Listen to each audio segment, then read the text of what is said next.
Welcome, everybody, to yet another wonderful and awesome episode of Geek News, Reviews, and Opinions for Saturday, April 30th, 2016. I am your host, Adam Mickelson. I hope everybody has had a wonderful weekend, and I'm trying very hard not to get into my dusty roads. And there you go, I already failed.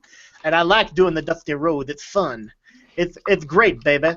You have tons of fun with it, especially when you throw money around, because then you can basically throw $1 out to the crowd and keep 2 for you. You throw 1 out, 2 for you. I think you're done. Yeah, I think I really am. Here Adam goes, referencing more wrestling and then getting in trouble. But of course, I hope everybody has had a wonderful week. I've had a great week, especially since me and Alex were able to end it on such a happy note by finally doing what our fellow panelists already did, and that is watching Ratchet and Clank. So I'm happy to say, at least to Aldo, I've beaten the game. I've watched the movie. I am an Insomniac and Ratchet and Clank fan at this point. I look forward to playing the other games. You're only like 14 years too late for that bandwagon. I know, right? I'm an old fart or something.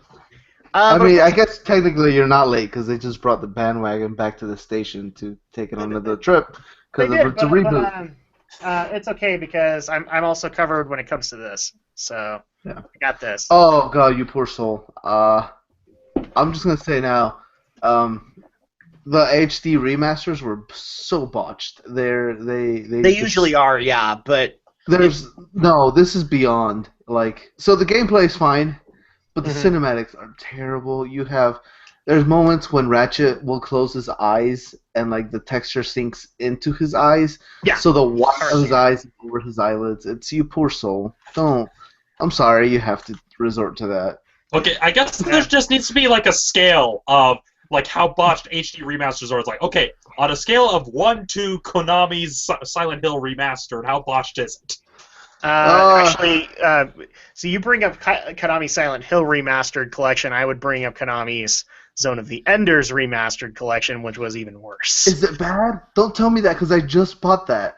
The collection? The Zone of the Enders HD. It's not good, although I'm sorry. One is okay. 2 is butchered. Oh. Absolutely butchered. Okay, so here's the new scale. On a scale of 1 to Konami remasters, how botched is it? That's the new question. Oh my god. The correct answer would be Capcom remasters. Hey man, Okami HD is not bad.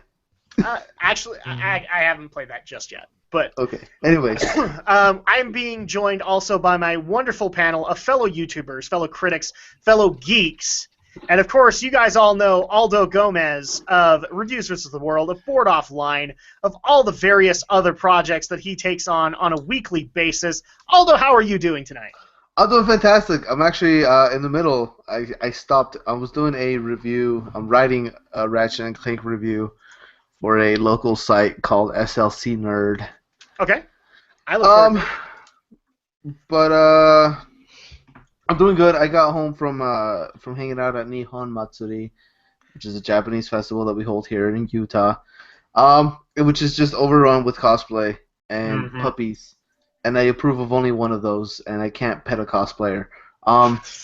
Legally. You can't pet a cosplayer legally. I'm true. Yeah, that's true. And anyways, screw the patriarchy. Hashtag Tumblr. But that's just my opinion. Anyways, so I did that. That was fun, and then hung out with a buddy of mine from Evil Squirtle, and we played Pokken. And it's not as bad as I thought it was going to be. I still think it's ridiculous that we have 2 Pikachus and no Halucha, and damn it all. Because I've heard there's, you get into the secret, I guess there's a secret third or something like that, a third Pikachu that you can get. I hope not. I will punch you in the face. Don't punch me in the face! No, I mean, not you. Pikachu in there? No, that reminds me. I need to screw my limited edition Amigo. I need to change my tagline there. Okay. While Aldo is doing that, we also have many others to introduce, including Stephen Romney of Romney's Reviews from the Shelf, an all-around good gentleman. How are you tonight, good sir? Doing pretty good. This week has been fairly easy. Been more or less like working on stuff. Finally got around to purchasing Star Fox Zero, which I have my own fairly. I have some issues with it, but I've actually found a way to circumvent some of those issues. I've also tried the Star Fox Guard. It's just okay. I mean, here's my piece of advice for anybody out there who's frustrated with Star Fox Zero's control scheme. If you want to make it enjoyable, ditch the TV, use only the gamepad. Everything becomes a lot easier. Yeah, I've kind of heard that. I've got Zero set up for this week to basically cruise review it, and then I'm going to hit Battleborn. But yeah, it's mainly the problem is I kind of screwed the pooch for myself. I delayed the Ratchet and Clank review to sync more with the movie. No, you poor soul. And now I really wished I hadn't, because I basically could have given myself a break, and I didn't. But that's the way it goes. And then also we are being joined by the Shadow Blazer himself, Alex Short. How are you doing tonight, good sir? Oh, I'm doing well. Had a nice day out with you as well. We both saw Ratchet and Clank together. We did, and we had a good time. I actually look forward to the review that we did coming out, and we can just couple everything together. That way you get Brinton, you get Aldo, and you get Romney's opinion, and then you get ours. And I actually had to try really hard not to bring the PS4 game into it, because I knew that too. Oh, it's hard, isn't it? It really is, because, and here's the thing, I love the game. I have no problem spoiling this right now. People are going to expect a positive review from me for the game. Which this is the part that all I need to say to the Shadow Blazer to convince him of how good it is. You know how I don't like collectathons? I've come across a collectathon I like, Alex. Wow. Uh-huh. A collectathon I like, and that I'm actually wanting to complete. So, with that though, this is our wonderful panel. We are geeks, and there are some things to discuss. However, I am going to preface this. Tonight is going to be a night where people might not particularly like the opinions we have. I'm going to punch so many faces. You probably are, and most of them currently are my sources. Especially when we get to the last one. Oh, God, Listeners, run. Run! Actually, there is one listener suggestion story in here. I know there is. I can't remember which one. I think I know the one it is, but I'm just like, run, listener, run. Run from the wrath of the Aldo. Because it's going to happen tonight. It's on tonight. So let's go ahead and get into the first story, which is the one I'm not looking forward to. To be fair, you brought this one onto yourself. Yep. Actually, technically, no, I didn't. Yahoo did, because he brought up the DDoS attack. No, because we brought it up, we talked about it. Nobody said you had to bring this back in, but you got to get that Blizzard fix into the new Geek News Reviews and Opinions. I don't have to at this point. Adam, you have a problem, and that's fine. I have a problem. I'm not denying that concept. I've already taken the first step. You can't blame me. You set the agenda. I do. I can't do that. I'm just saying. So,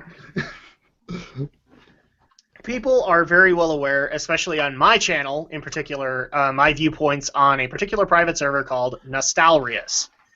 I've made my opinion fairly clear, and people have made their opinion fairly clear. Whether or not I agree or disagree with you, well, that's a whole other thing. But we've had more news in regards to Nostalrius, and that is that we've started to have responses. And so we're just going to go over them really quick. In fact, the first one, although depending on who you talk to, the other one was actually first. The first one that I actually saw in my inbox at the time was an official Blizzard response to Nostalrius, especially and we didn't cover this part, the change.org petition that was signed by 200,000 people and then submitted to Mike Morhaime, the president of Blizzard. So at that point, the official response, which is pretty long, I'm gonna skim here and there, But just to kind of quote some of the major parts of it, we wanted to let you know that we've been closely following the Nostalrius discussion, and we appreciate your constructive thoughts and suggestions. Our silence on this subject definitely doesn't reflect our level of engagement and passion around this topic. We hear you. Many of us, Blizzard and the WoW team, dev team, have been passionate players ever since Classic WoW. In fact, I personally work at Blizzard because of my love for Classic WoW. And this is J. Allen Brack. This is the same person that a lot of Nostalrius, pro-Nostalrius people like to bring up as the guy who said, you don't want that. Okay, that's this guy. And I'll admit, he was an a-hole in that point, but, well, he was going to be an a-hole anyway. On that regard. Like, there's no way to avoid it. He's done it before. Going further, we explored options for developing classic servers, and none could be executed without great difficulty. If we could push a button and all of this would be created, we would. However, there are tremendous operational challenges to integrating classic servers, not to mention the ongoing support of multiple live versions for every aspect of WoW.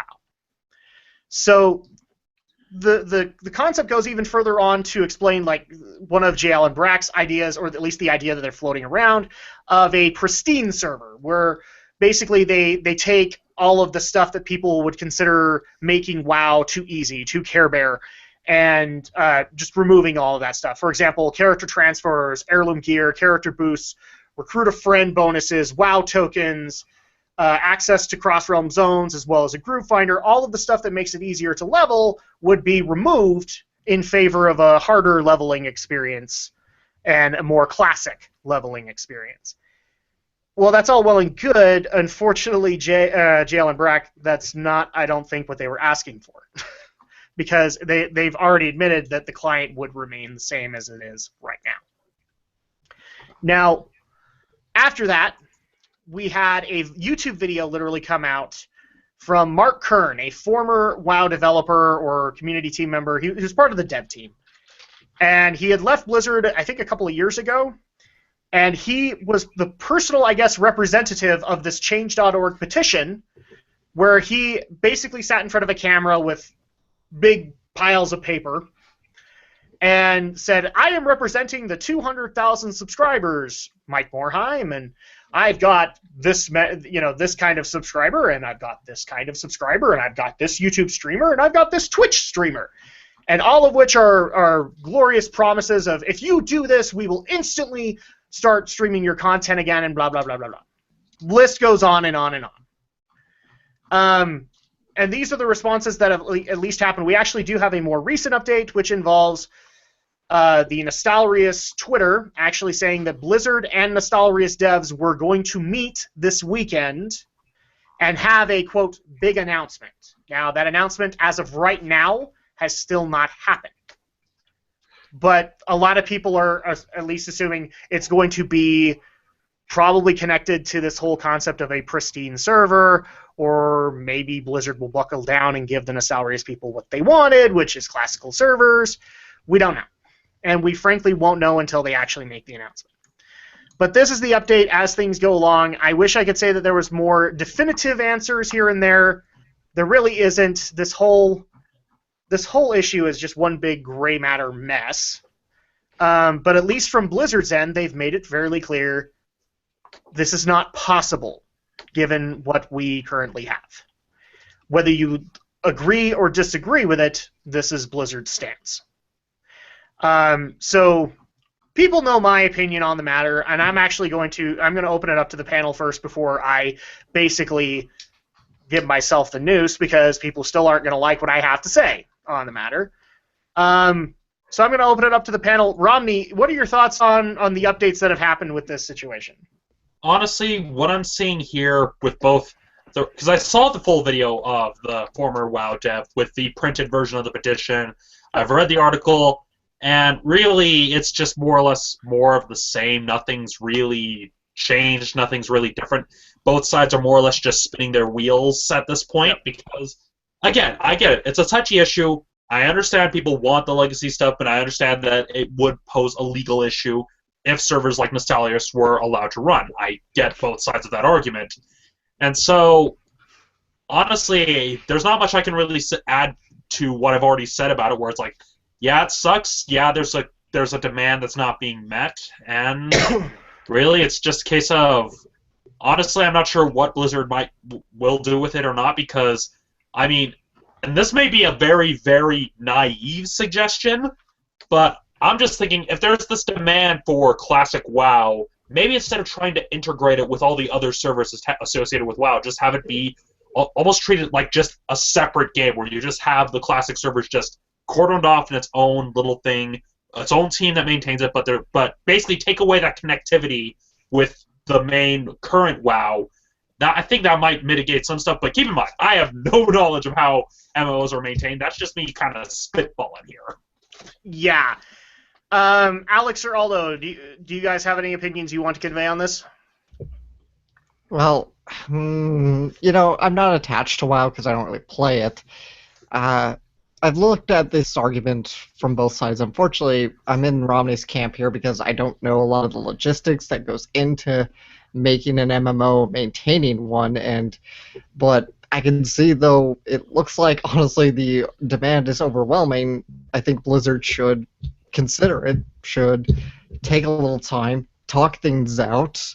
Well, demand, You know, or clarify demanding, or the demand is overwhelming. The demand, well, I mean, the comments that I can see, I mean, from the Change.org petition, from the YouTube video by Mark Kern, most people I see look like they pretty much want vanilla WoW, basically. Okay. This is a case I hate to say, but it looks like in this case it's the market is speaking, and if that's what the consumers want, well, you better either have a very damn good reason as to why you're not, other than you think you want that but you don't, because that's not a reason. Never tell the fans what they don't want. This wasn't a good reason? No, that's not a reason. No, I'm saying the statement that was just barely made. That isn't a good reason? Let me read the statement again. Let me read it again. Bullet pointed out the statement. Let's see. So, let's see. Let me actually get there. We explored options for developing classic servers, and none could be executed without great difficulty. If we could push a button and all of this would be created, we would. Mm-hmm. However, there are tremendous operational challenges to integrating classic servers. Okay. They're basically saying they've looked into this concept, and their infrastructure, at least for the moment, does not provide for it. All right. I mean, that's kind of general, so it's a little... The problem is that's very generalized, so they're not really taking it down to simple man terms, right? I don't know what that means. Nobody really knows what that means unless they're programmers or developers or just technicians, right? You have to... I think they need to get a little more specific as to, okay, why when we have over 200,000 people who played this server, I don't know if that might have been much, but it was more than that. But this many signatures on a petition. Well, why is Blizzard not giving to this? And like I said, I mean, I'm looking at it from their side of the view because I feel like I've been on this side of the fence before when there's an aspect or something that I want, but never happens, even though it feels like there's enough demand. But I can also see it from Blizzard's side. The risk is there because you've mentioned this before. They'd have to hire another set of developers to maintain these private servers, or even they're not private, even if they do integrate into WoW and it's a separate section, they'd have to obviously get another set of team members too, and that's time and that's development money, so that's one of the things staff or that's splitting it. So I'm seeing this issue from both ends here. That's one of the things that Romney also kind of pointed into is like it can't be integrated, because if it is integrated, then the base game for the full-on WoW would take over at that point, and therefore your classic stuff would be gone. Just because that's the way their infrastructure works at this present moment. Aldo, any thoughts? I mean, same thoughts as before. The legalities of it suck. I mean, it's kind of something they had to do. Nostalrius, quit whining. Yeah, I understand that this is something the fans want. It's something that's being demanded, but and I think Blizzard does a pretty poor job at explaining just how tough it is, because from a consumer point of view, you're thinking, oh, just load up an old version of WoW. But it demands an online connection, and you'd immediately get it eliminated. That's the problem with it. Right. Well, it's not. I mean, it's much more than that because you'd have to you'd have to get a new separate like you'd have to create a whole new department. You'd have to create a whole bunch of new developers to maintain the upkeep. You'd have to get new customer service to maintain customer relations with these things. You have to set up a new billing system. You'd have to set up a new actual physical servers. You'd actually have to update the old information to work with new netcode, new clients, and especially all the new graphics. Because are you just gonna there's just a lot to take in that's not really explained by Blizzard, and I don't think they're really telling people how hard it is. I think they're trying to say, hey guys, there's a bunch of shit we gotta do, but it's really coming across as I don't want to do it. It's hard. I hate to say it, that's the way. That is the way but to in me their that defense, it comes across. the people that they bring out to talk, like I told Alex this earlier. Yeah. If they bring out devs, that's what you're gonna get. If they brought out PR people, you wouldn't necessarily have this issue. They'd find a way to be able to tell you. Yeah, and I'm just They saying bring out devs and give them a script to read off of. honestly, if you want to just scare people with how hard something is, just make a dev give you a list, like a bullet point list of all the stuff they'd have to do, and then you would scare people, because then a dev would give you all these things that nobody cares about, but it would be going on for about an hour and a half, and then you'd be like, okay, we get it. Stop. And here's the thing. Aldo actually pretty much covered all of the problems I think the JLM Brack is trying to say, is that in order to accommodate this, they would have to have a separate team. They would have to have that team solely working on that server and maintaining that server and making sure that it runs with current netcode and all of that stuff. And that's assuming the thing just stays the way it is. And that's also assuming they still have everything. Yeah, because something I've learned from working on web. But they've already come out and openly admitted they don't have that. But that's why Nostalrius is a thing, is because they had to go reconstruct it. Yeah, well, exactly. They were able to reconstruct it, so there you go. They don't, Blizzard is saying, oh, I'm sorry, we don't have the source code. Well, here you go. This group of amateur developers and programmers working out of a basement somewhere managed to do it. And pirates. Sorry, I'm calling a spade a spade here, Alex. We're not going to get into this. Yeah, they're pirates. Yeah, they're people that probably just held on to it. It's whatever. Yeah. Regardless of what they are, you can call a spade, but it doesn't matter. It's a card in a deck. Sure. I thought that saying related to the tool, not the card. I don't give a crap, Romney. This is going to be a wonderful night for Aldo. The point is, Blizzard, stick to your guns. If you can't do it, you won't do it. Just don't do it. But make it clear then. You and I agree on this aspect, Aldo, is make it clear. Because, I'm sorry, this is, like I said, to me, the layman, I know, yes. Right, okay, let me put it in a game that I would probably follow. Let's say way back in the day that when Phantasy Star Online launched and I got hardcore into that, and now suddenly, oh, my Phantasy Star servers are gone and I can't play anymore, and Sega's just like, well, this, blah, blah, blah. And it's just not, and I'm like, if Sega was giving me these answers, basically, as to why I can't play my old Phantasy Star anymore, I'd be pissed off, because I'm like, what the hell does this even mean? Yeah. So that's what I'm saying. I understand. Like, what I'm just saying is, okay, Nostalrius people, I'm sorry, the legalities of this overpower more what you want, and even what Blizzard wants. And as long as these legalities and copyright standards and all these legal bullcrap stands in the way, neither of you two are going to get what you want. Right. Just quit it. I mean, that's getting into the idea of the private servers, but we're also talking about Blizzard taking the initiative to make this a legal integration. Yeah. So like my question is, because you are right, there is a server out there, regardless of who the crap made it, Adam, it doesn't matter. There is a server that exists that has all this old netcode, that has all these old assets, that has WoW at a specific point in time. My question is there some sort of legality that prevents Blizzard from obtaining these?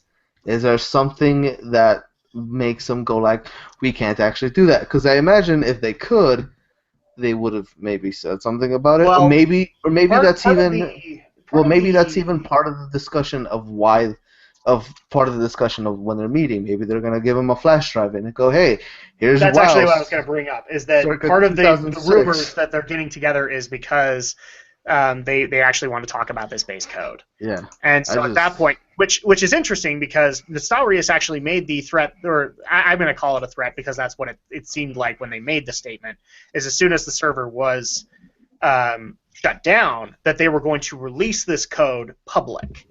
I'm guessing Blizzard stopped them because otherwise we would have other Nostalrius private servers at this point. So I'm guessing they stopped it, but but also my guess is they're meeting because of this. Yeah.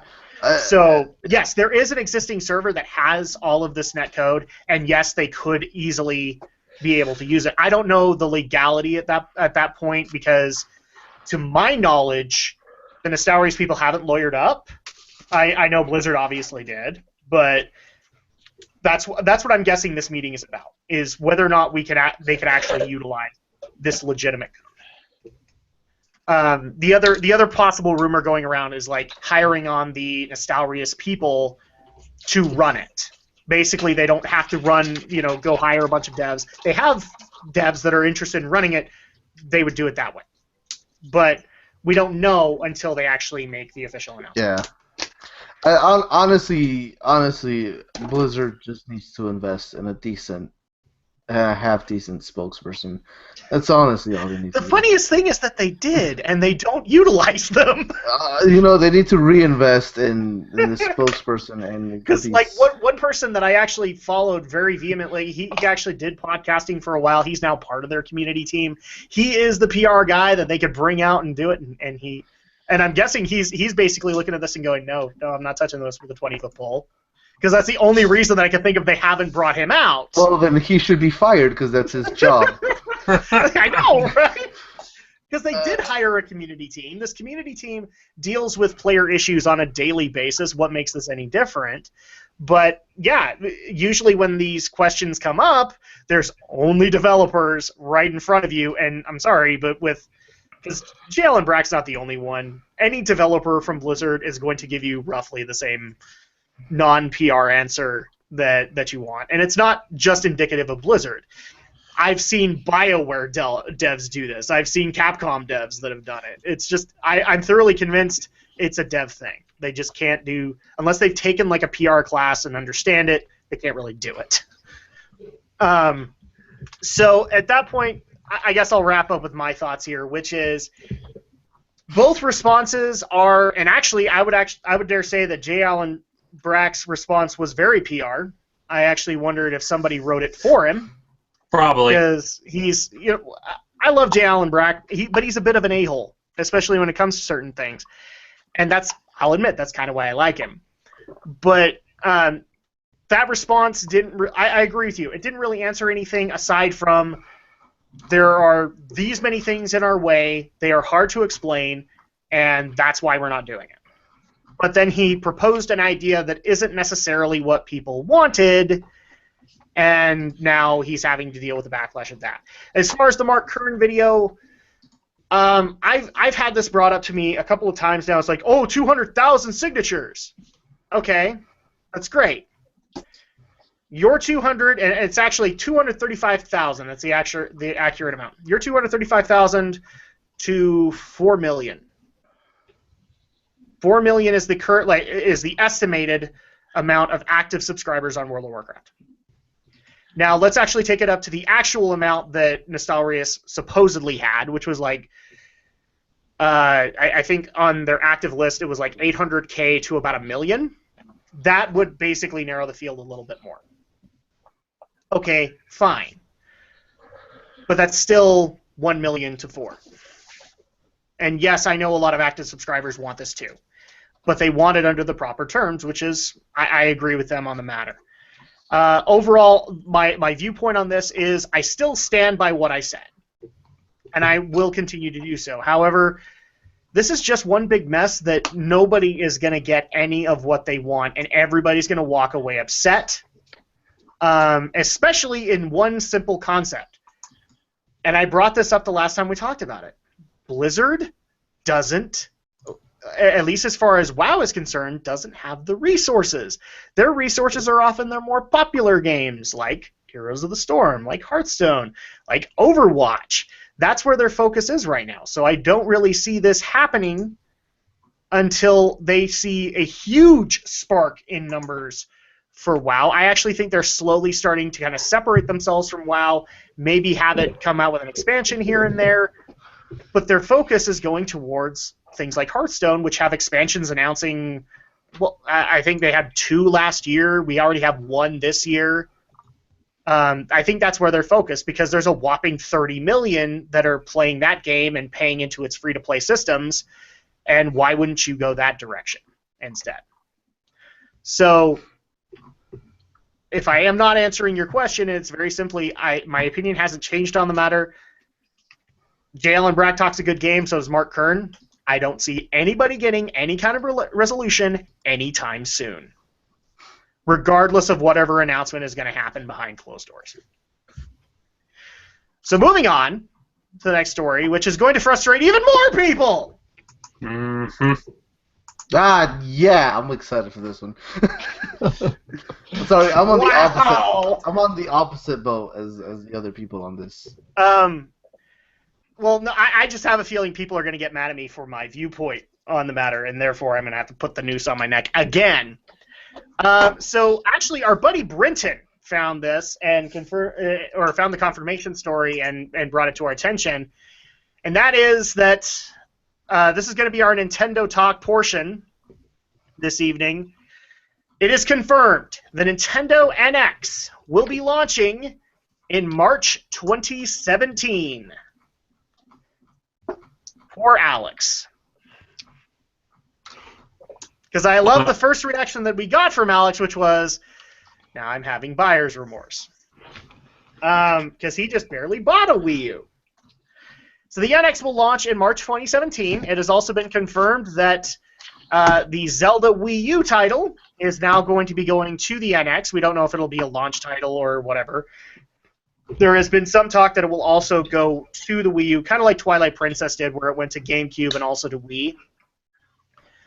So that is happening. And then also the other thing that was a little shocking on this announcement is that we will get no news until after E3, because Nintendo has come out and said, no, we will not announce anything regarding the NX at E3. We will do our own announcement later this year. Nintendo Direct. Yeah, it'll be a Nintendo Direct. So I'm just gonna go ahead and get my thoughts out before people want to kill me. I think it's a bad move, mainly because we don't know how far along in development NX is. If it's further along in development as they're making it out to be, then well, why did we have to endure the Wii U? Because obviously you had a much superior product coming. I'm not necessarily entirely of that viewpoint, but it doesn't make a whole lot of sense that you bring out the Wii U for only half of a generation and then bring out the NX, aside from financial reasons. Pushing back Zelda, this isn't a surprise to me. I knew that if the NX was going to be happening, that would happen. And it's still disappointing. The E3 stuff is really what gets me, though, because E3 would be the perfect time to at least showcase what you're trying to do with the NX. Maybe even show some of the games that are being worked on, if there are any games being worked on. I'm assuming there are. So at that point, it boggles my mind that E3 is not in this battle plan, at least according to Nintendo, whatsoever.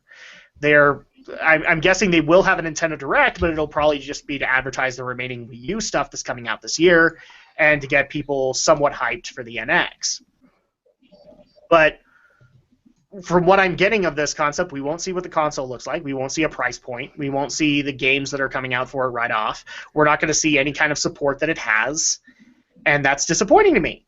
Also, the other thing that worries me is, and let me get the quote here from the article, is that this also confirms my concerns, which is this is going to be yet another gimmicky console. This is not going to be an update. I think it will be an update, but it's going to be, again, more towards the focus of we're Nintendo, we're the gimmicky people, and we're going to come up with a unique controller that gets everybody talking because we're trying to recreate the Wiimote. And I don't want this to blow up in their face, but there is such a potential for it to blow up in their face, and I don't want that to happen. So that's why I'm concerned on this whole matter. If it comes, I mean, it's coming out in March 2017. I obviously will get it just because I want to be able to review the console and the games that are going to be coming out with it. But there are some concerns here. And they're not avoidable, especially since Nintendo's not really doing anything about it until later this year. Romney, your thoughts on the NX announcement? Well, I'm kind of in the same boat as Alex because I went to the process of getting the Wii U bundle on Black Friday, and then hearing that this new console's coming out next year. Yep. It hurts a little bit, but I'm with you, Adam. This is kind of a dumb move that they're basically saying, yeah, we're going to give up on this console after we have all these games out, after they just ran promotion on a bunch of these games like Star Fox Zero and all these other games as well. They're saying, oh, yeah, we're just going to straight up release the next system, more or less repeating the same problem they more or less repeated with the Wii U. Yeah. And I actually, I want to confirm with you guys really quick. The Wii U launched 2011, 2012, something like that? 2012. Mm-hmm. It's not been out for more than 4 to 5 years. Right, but that's kind of typical of Nintendo. The average Nintendo lifespan is about 6 years. Yeah. I mean, it was 6 years between the Nintendo to the Super Nintendo. It was 5 years between the Super to the N64. 5 years between that and the GameCube. 4 years between the GameCube and the Wii. And 6 years between the Wii and the Wii U. Yeah. I mean, as far as averaging goes, this is almost to be expected. It seems off with this basically being, okay, so this generation is the PS4, Xbox One, Wii U, NX generation now? Yeah, essentially. Yeah, it's just... The last generation would have been probably Wii and Wii U.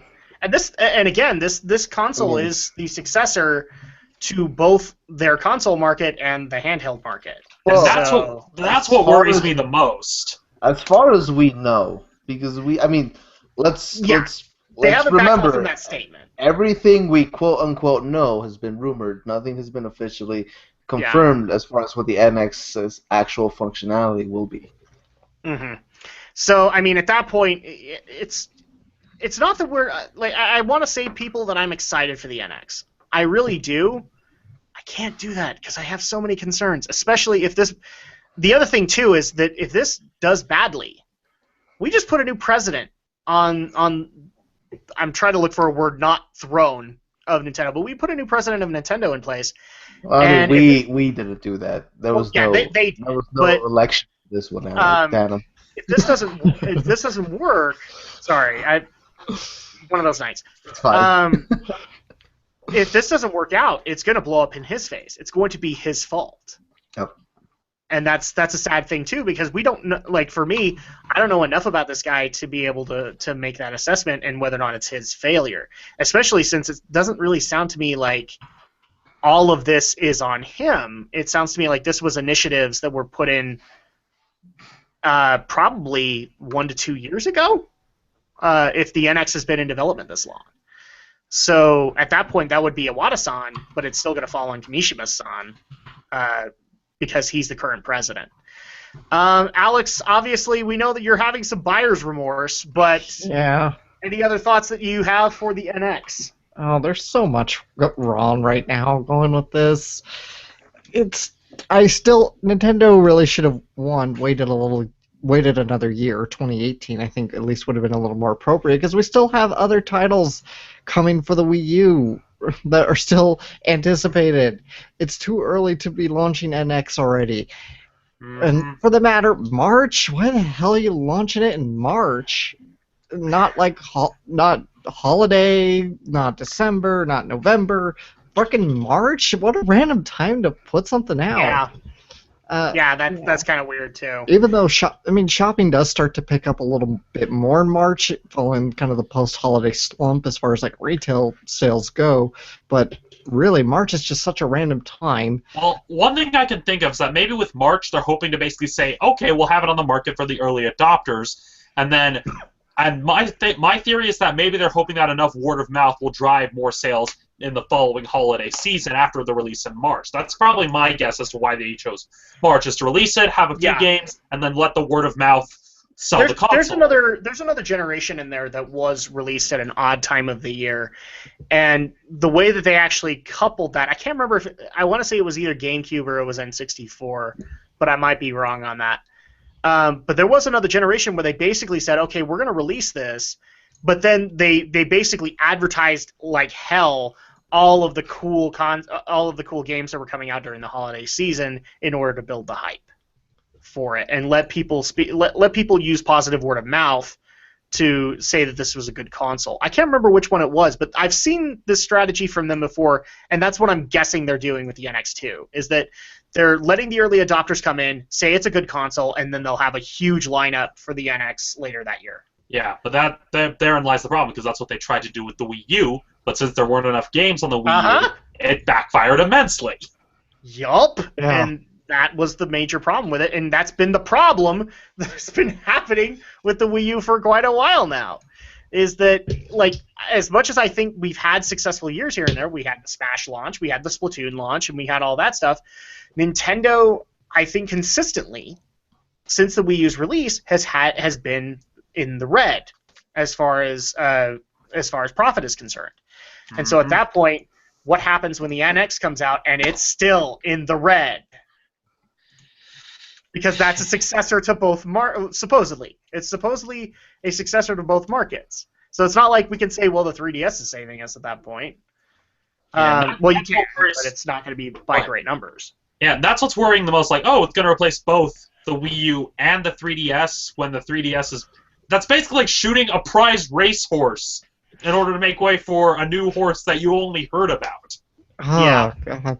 And, of course, I gotta continue. No E3 coverage. Really, what is... That's the biggest problem here! Well, I mean, to be fair, every year they step away more and more and more from... That's true. They kind of hype up the game, and they keep all the big announcements for their directs. Yeah, but they still do a direct for E3. Yeah, but I mean, so at that point, what else are you going to advertise? Because there will be a direct. Right, but what I'm saying is, all they're doing is they're advertising the games that are coming out within the next 3 months and teasing a little bit of what's going to be coming out next year. They never save big announcements for E3. They only tease a little bit. Their big announcements are reserved for their own off-season directs when they want to present as much information as they want without having to compete for attention. I was going to counter that, but yeah, you're right, because ever since the Direct has been instituted, the console announcements and things like that have been reserved to Direct, and it's been on their terms. Because, I mean, I could easily make the argument, well, the Wii U announcement was at E3, and the Wii announcement was, but yeah, they weren't incorporating the Directs at that point. So unfortunately, that's right. They'll keep it to their own Directs, and they'll do it on their own terms. But I still have the question of, okay, so what are you going to bring here? Are you going to continue to advertise the Wii U lineup, or are we going to start to see some of the NX titles that are being worked on? And frankly, I think it's going to be to bolster their Wii U lineup to get people not so worried. Aldo, your thoughts on the NX? I mean, I agree. I'm used to the PlayStation promise of 10 years, of a 10-year lifespan, even when those lifespans overlap. I mean, we had the PS2 running strong even after the PS3 release, and both systems were supported for the longest time. We're seeing the same thing now with both the PS3 and the PlayStation 4. So yeah, I'm a little spoiled in that sense. I'm also... To me, this was expected. For me, I guess I never cared much for the Wii or the Wii U, because for me, the big console for them these last couple generations have been the portables. Yeah. So I was not an early adopter, and for me, this is an outsider looking into the Wii and the Wii U early adopters. And to be honest, I don't think you've ever been, have you? Sorry, what? I think you've actually made that claim. You've never been an early adopter of anything that has come out. No, the PlayStation 4 is probably the earliest I've adopted in a long time. But even then, I mean, you were working on the thing, so like people could say you were in essence an early adopter, but only in the fact that you worked on it. Yeah. So that's saying something. Yeah. So I don't know. It's one of those things where I'm like, this is Nintendo's thing. I get that we're all surprised because it does suck because the Wii U really barely feels like it's finally getting into a stride. It feels like it's finally getting a decent a library of games, and it does suck to see it, kind of shut down right as it's starting to soar. But that's kind of Nintendo's thing, is that as soon as they feel comfortable with something, they're like, okay, we're done with this. Let's move on. Yeah, or the inner tyrannical Nintendo starts coming out, and they want to control everything. Yeah. Kind of So I don't know. And honestly, though, I think a lot of it depends on the actual NX. Once we actually know anything about it, it might actually change some minds. It might actually have people going like, okay, this is worth it. It just depends on how drastic the changes are. It does suck that they're not doing their E3 thing, but to be fair, E3 every year is just a giant press show of broken promises and release dates that are soon to be pushed back. Sorry, Aldo, do we need to dig out the Prozac budget for you? I'm sorry, man. I'm just over E3. That's probably that's not a Prozac thing. That's just a pull out the hidden bottle of booze thing. Yeah. I have finished my bottle of booze. These reviews and opinions does not condone drug or alcohol use unless it's really, really good. or really necessary. Yes.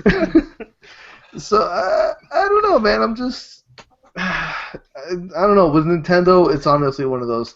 We'll see. Like I didn't expect the new 3DS to do well, and I guess it's doing decently because we haven't heard about Nintendo losing money on it. Well, it's done well enough that I don't have it in here, but I actually do have it. Yeah, I have the new 3DS XL. Yeah, I was one of the early adopters in that case. Yeah, and so it's one of those things where it's like, meh, maybe it'll do good, maybe it won't. Well, and here's the thing too that you and me kind of both have to admit also is like we bring up all of the little traits of Nintendo, but Nintendo's also been fickle in their time, and they have reneged on past decisions and then changed them. So for all we know, Nintendo makes the announcement we're not doing anything for E3, and then they renege on it and they say no, we'll do a little bit of NX at E3. They might do that. Because I know that they have a record of being a little fickle in that regard. Yeah, they. So might... don't give up hope, people. It still might happen. I mean, to be fair, none of us were really expecting Zelda Wii U footage, and what did we get? We got Miyamoto playing Zelda Wii U, talking to his best buddy. So could be, it's Nintendo. Honestly, if it was any other company, I would be like, yeah, Ubisoft is, they're full of shit. They're gonna be talking about their next Assassin's Creed, blah blah blah. But it's Nintendo. I honestly just don't know at this point. Yeah, there's a lot of unknowns here. There's a lot of very big concerns on the matter, at least as far as I am concerned. I think a lot of the decisions that they are making are going to be bad ones, but they could easily be reneged at one point or another. It's just a big mess, and frankly, one that Nintendo needs to fix in the next few months. Yeah, honestly, I think if they come out and they're like, by the way, here's the Nintendo NX, and it's like the power of a PlayStation 4.5, and the controller is essentially a PlayStation Vita Nintendo edition. Oh my God, my mind would be like, whoa, that's totally worth cutting this horse short. Yeah. But unless they come out and they're like, hey, by the way, we put one more processor in the Wii U and we're calling it the NX, and we're like, well, thanks, I guess. Yeah. So we actually do have a little bit more Nintendo news. This is actually, I've been getting a lot of crap, and not just from this panel on this one, but we do need to bring it up because listeners actually want us to bring it up for some reason. This is the best. And that is, so not only do we have the NX news, and we'll keep people up to date when more announcements are made on the matter, and that is that Nintendo of America since 1992, when President Yamauchi-san purchased the Seattle Mariners baseball team. Yes, they had actually a baseball team at that point. After, let's see, 1992, so 14 years, Nintendo has decided to sell this share of the Seattle Mariners, or at least put it out into the market. It is also of note to say that Nintendo executives really haven't shown up to these things. I know that Yamauchi-san didn't, according to the article I'm looking at here, never attended a game. They've been the principal of the owner of the team, kind of thing. So here's the interesting thing that I actually need to bring up. Since I'm the old fart of the group and people like to remind me, I actually didn't remember that this was a thing. And so I actually showed a little bit of, what?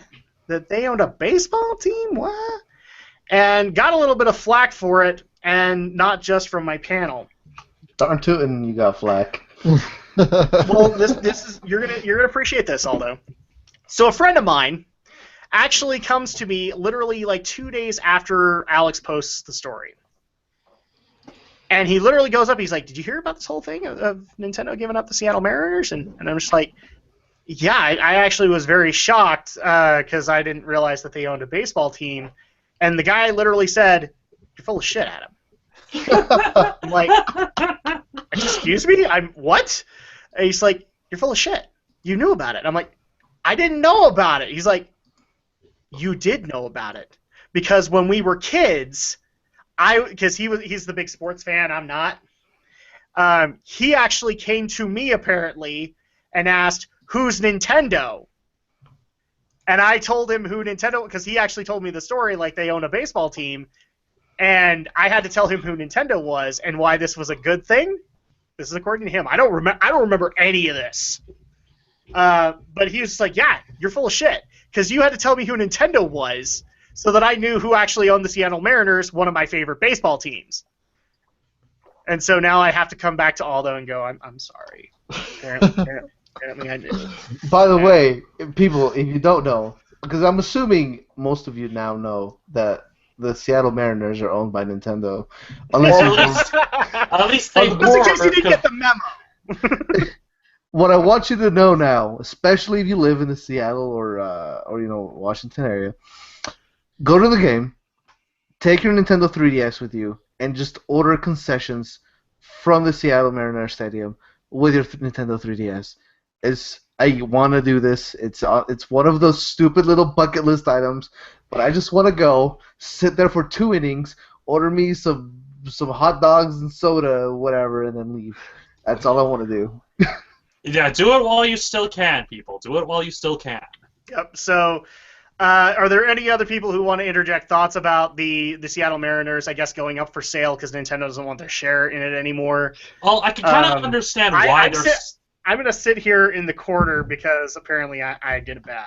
Well, I can understand kind of why they're selling their share why they're selling their control of the Seattle Mariners because, well, Nintendo hasn't been doing that well in recent history because of some very, very dumb decisions. They're having to liquidate assets left and right to compensate for the profits not being where they need to be. Yep. So, Aldo, Alex, any other thoughts on this?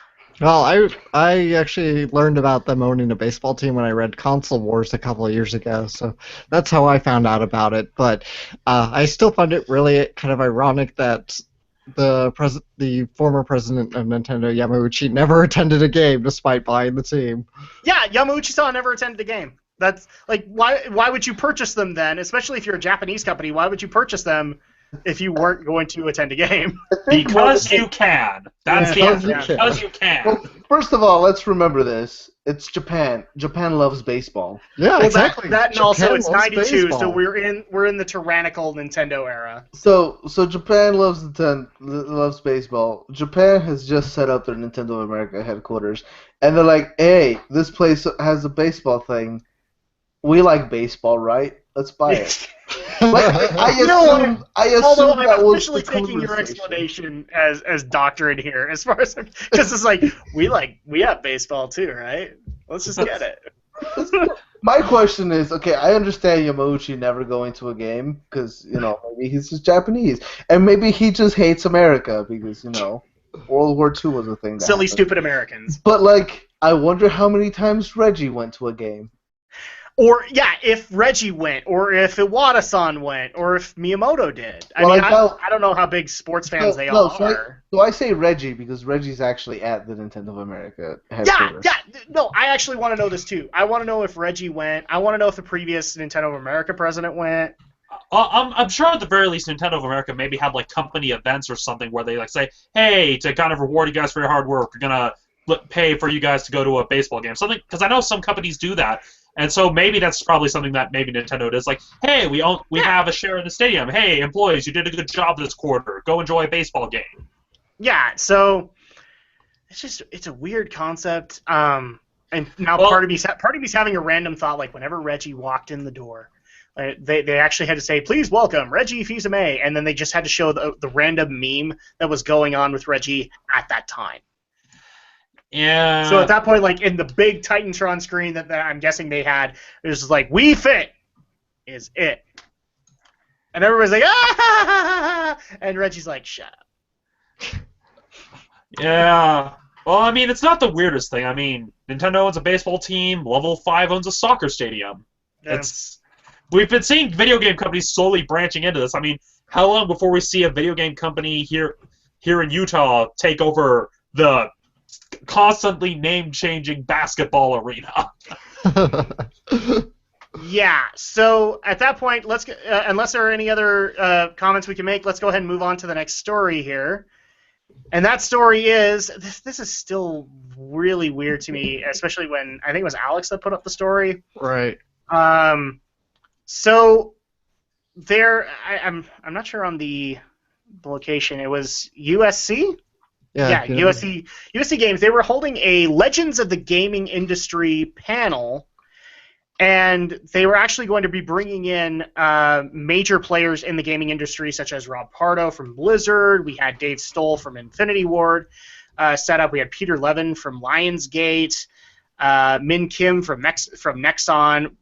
In fact, last minute they also, or not last minute, but just before, they actually signed another Blizzard employee, Jeff Kaplan, to come in.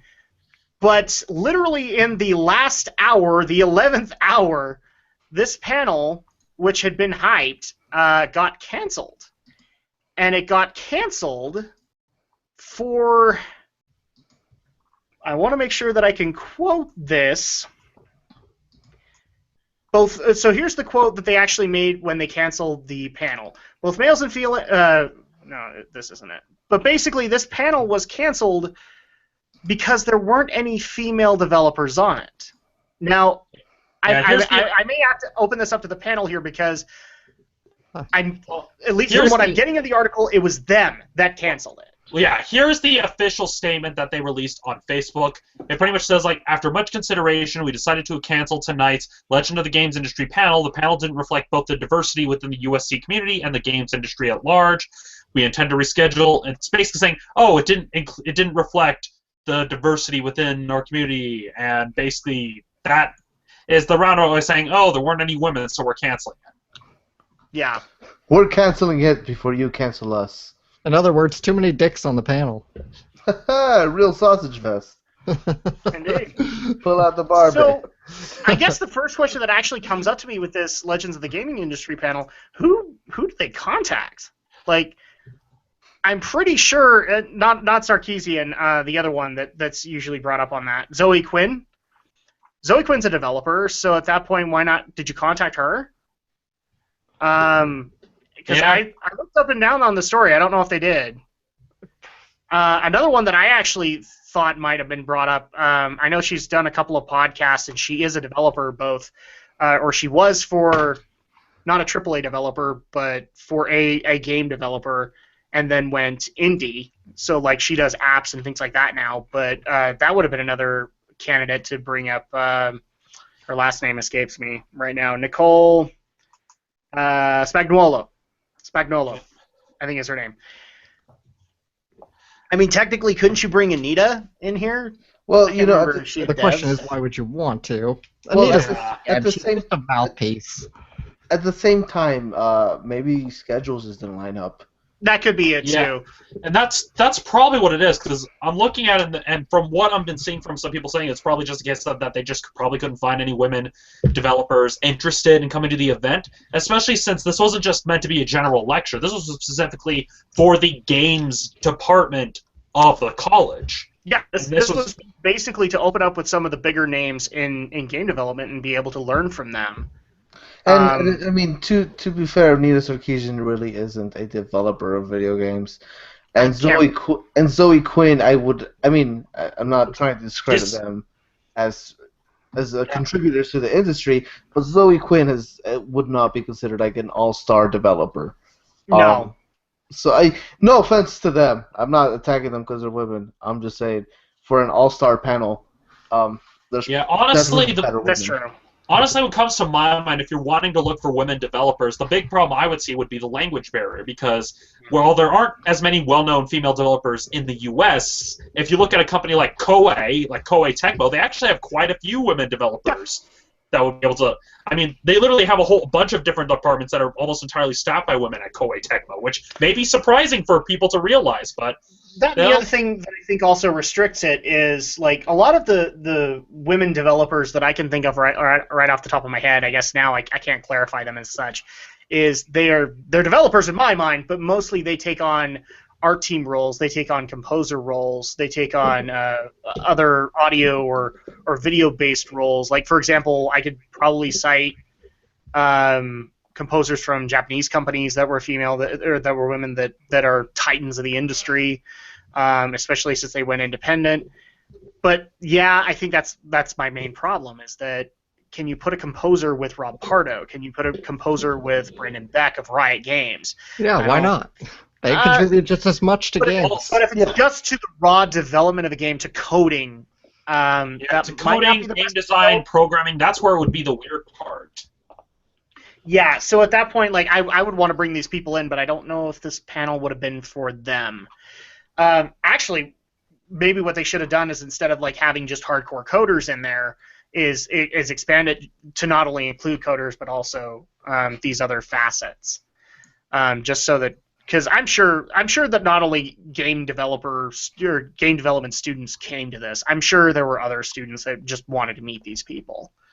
Yeah, and honestly, what I'm seeing here, from what I'm seeing, since there didn't appear to be any sort of campaign or backlash, my guess is that it's the college itself that panicked, that they're just like, oh yeah, this is all meant, oh, this is going to come back to bite us. That's the thing that's the most amazing of this, is that this thing was canceled literally 11th hour, and no, there's really not any kind of concern or backlash from it.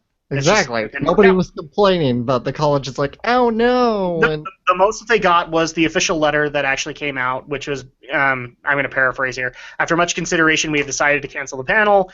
The panel didn't reflect both the diversity within the USC community and the games industry at large. And so at that point, they did it, and everybody was okay with it. So... Yeah. No. Sadly, I don't think everybody's okay with it. Yeah, a lot of people are pretty upset. Yeah, more people are upset at the cancellation and kind of the reasons they gave. It seems that in a bid to avoid controversy, they ended up causing controversy. That seems to be what's happened here, is that they wanted to avoid backlash, and they ended up doing something that caused them to get backlash. And frankly, with the complete unprofessionalism by canceling it in the last hour, I mean, good luck for this college to ever bring out profile guests again. I mean, if it were me and you canceled on me last hour and I took the time out of my schedule to fly out there to get a hotel room, I mean, maybe they're accommodated, I don't know, but still, I'm taking the time out of my schedule to come out there, and you cancel on me in the last minute, I would never come back out. I would say... And another thing to add in here, this was actually specifically set up for graduating seniors. Mm-hmm. Yeah. USC.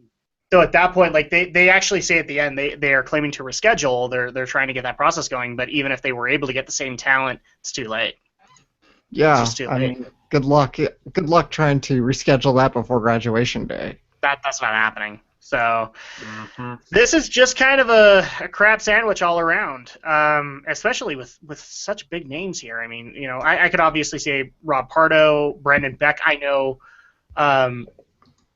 I know his stuff with Riot, but I think he had stuff before that too. Yeah, and I'm actually You seeing also had Dave Stoll and. And I actually am seeing an update here that's shedding a little bit more light. Because the professor who set it up, Anthony Borges, he organized the event, was told by the college that he had to get a female panelist in order to use the event space, and apparently he was able to, but the panelist backed out, which is what caused the problems. That he did get a female panelist, but the schedules didn't align. So it is a case of, the schedules didn't align, she had to back out. And basically, despite the effort, the director of USC Games, Tracy Fullerton, was the one who canceled the event at the last minute. So the pictures become a little bit more clear, where it's like, they had one, but then she backed out, but then apparently that wasn't good enough. Yeah. I was right. So, any final thoughts that we want to add in on this story? Although you've been kind of quiet on it. Sucky. I mean, I kind of said my thing. It was possibly, which was honestly just speculating as to why. You guys kind of hit the nail on the head. It sucks. It's a little unprofessional. Somebody should dock some pay from that professor or something. I don't know. Yeah, probably a director. Probably. I don't know. Yeah, I'm gonna throw myself in the line of fire here by saying this, but sadly, this is what college campuses are becoming nowadays, where they're becoming so afraid of offending everyone that they'll cancel events like this, or that they'll suddenly rework a bunch of curriculum. I mean, it's getting straight up ridiculous. I mean, I've even been, to kind of even drive it down on this level, I've seen that sort of thing even happening at Slick. That's how messed up the sort of thing is getting, and, well, a lot of people do agree where it's, I'm not going to necessarily say it's the fault of the social justice warriors, but people have just become so obsessed with being politically correct that you're basically putting a stranglehold on the actual act of learning. Mm-hmm. No, I'll agree with that. I think that's been a major problem, especially with Slick. Mm-hmm. So let's go ahead and move on into the next story here, because I think we've pretty much given all the thoughts that we can on the matter. The next story, unfortunately, is a little bit sadder, and that's just because, well, we don't like to hear about something like this happening. So apparently, in the UK, a shipment of Uncharted 4 discs, amongst other things, including, let's see, we have DVD titles, other merchandise in there, was, I don't want to say hijacked, because it really wasn't. It was basically assaulted. And the discs for Uncharted 4 were stolen during this assault on the truck, which means, unfortunately, that now UK owners or UK gamers are not going to have as many copies of Uncharted 4 as they were hoping. And so the other thing that also has to be stated in this happens not just in the UK, but this happens pretty much almost with every major release. You always hear about at least one shipment somewhere getting hijacked, getting stolen, and then trying to put that thing up on, or trying to put those games up on eBay, or trying to scalp them off to local people, things like that. And so this is just yet another example of this happening.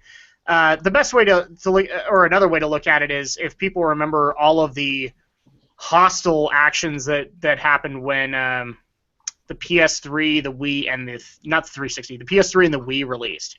How hostile some people actually got trying to secure those consoles. Mm-hmm.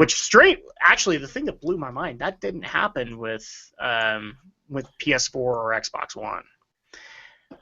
I guess we gain some semblance of sanity in between consoles.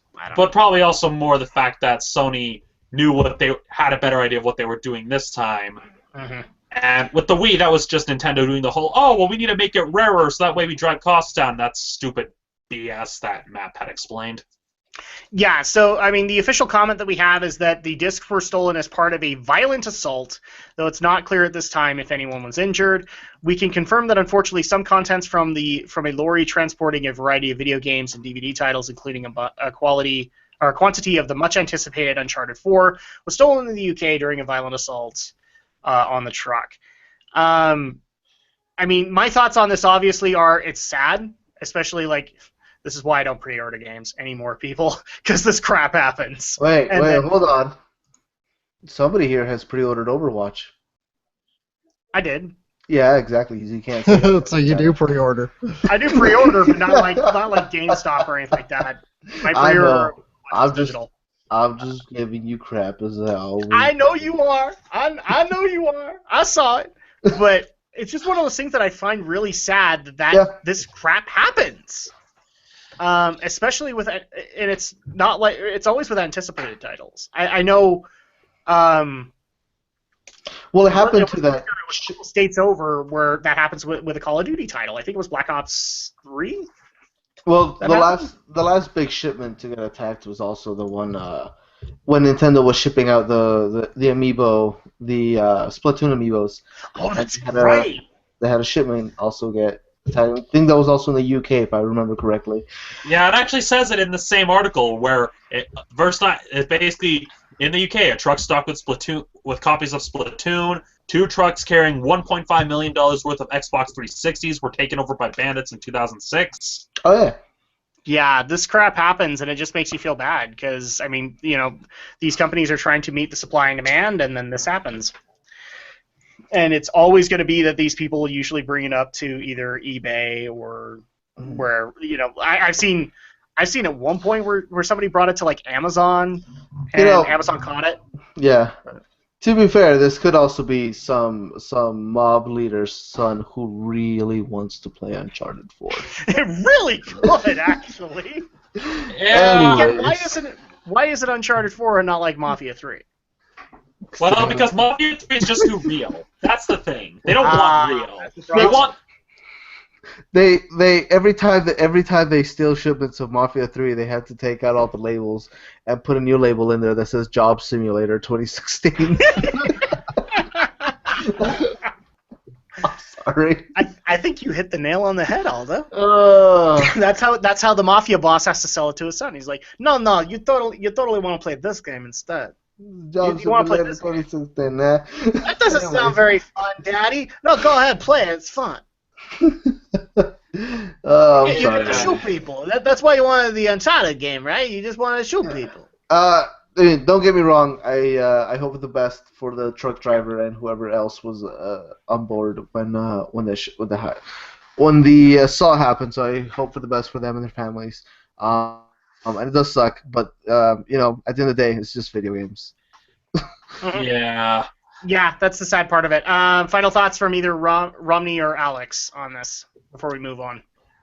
I just have to wonder. I mean, all these incidents that the article mentions, they all happened in the UK. I mean, jeez. I mean, I heard PAL releases were bad, but I didn't think they were that bad. All right. So if you're in the UK, you might want to consider digital downloads from now on. Just throwing that out there. Well, maybe that's the reason why companies like Nintendo and EA wait an eternity to release in the European region. Maybe because we release in Europe, but they all get stolen. That's why it takes so long. There you go. I'm going with that. All right, let's go ahead and move on into the next story. That actually concludes the tech portion that we have this evening. Wait. Now we're going to go into the entertainment portion, which sadly wasn't too much, but we're going to cover the major cases here. And some people are going to get a little irritated that we're covering this, and some will understand. So this is more of a local story to us because this is happening here in the state of Utah. But it actually has become a national deal mainly because of a certain actor's involvement, at least from what I can tell. So actually, you know what? I'm going to toss this over to Romney because Romney can probably explain this better than I can. Yeah, that's probably a good idea. Yeah. Because I had to explain it to Adam when I posted this story, because he, some of you may see on Aldo's thing. This is why Aldo wants to shoot my sources. He's been wanting to beat up everybody's sources. Yeah. So, for those of you who don't live in Utah, we have some really messed up liquor laws. I mean, I don't even drink, and even I think these laws are messed up, and are often dubbed the Zion Curtain. Now, there's a particular law that was put in place specifically to apply to places like strip clubs, where you can't show nudity in places that serve alcohol. And, well, it makes sense for strip clubs. You have the actual performers there, and if the patrons are drunk, bad things could happen. And, well, Utah being Utah decided to extend this to also showing simulated images, meaning any photographs or video. And here in Utah, we have this place called Broovies. It's called Broovies because it is a cinema pub. It is basically a bar that shows movies, but you can also get drinks. I know Aldo is a frequent patron. That's where he saw Mad Max Fury Road. And actually, that was going to ask that. Isn't that the place where Aldo saw Mad Max? That's also where I saw Deadpool.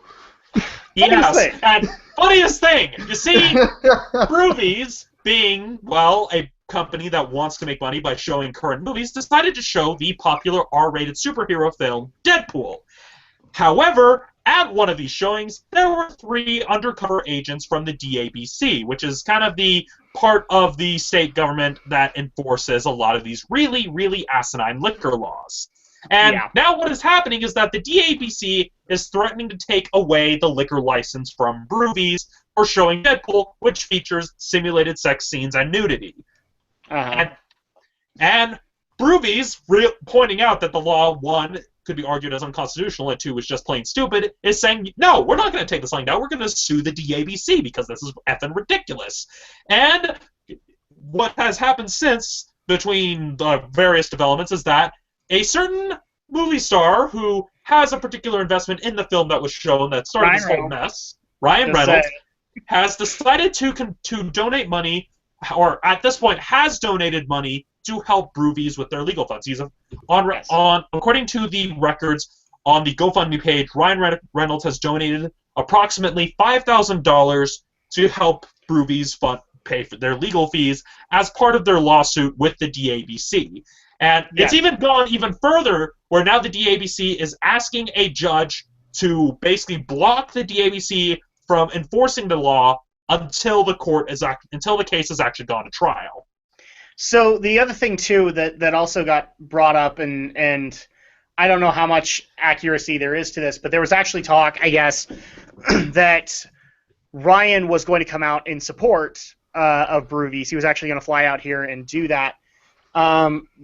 But I guess scheduling didn't work out because he actually was off meeting with a little kid who I think had cancer.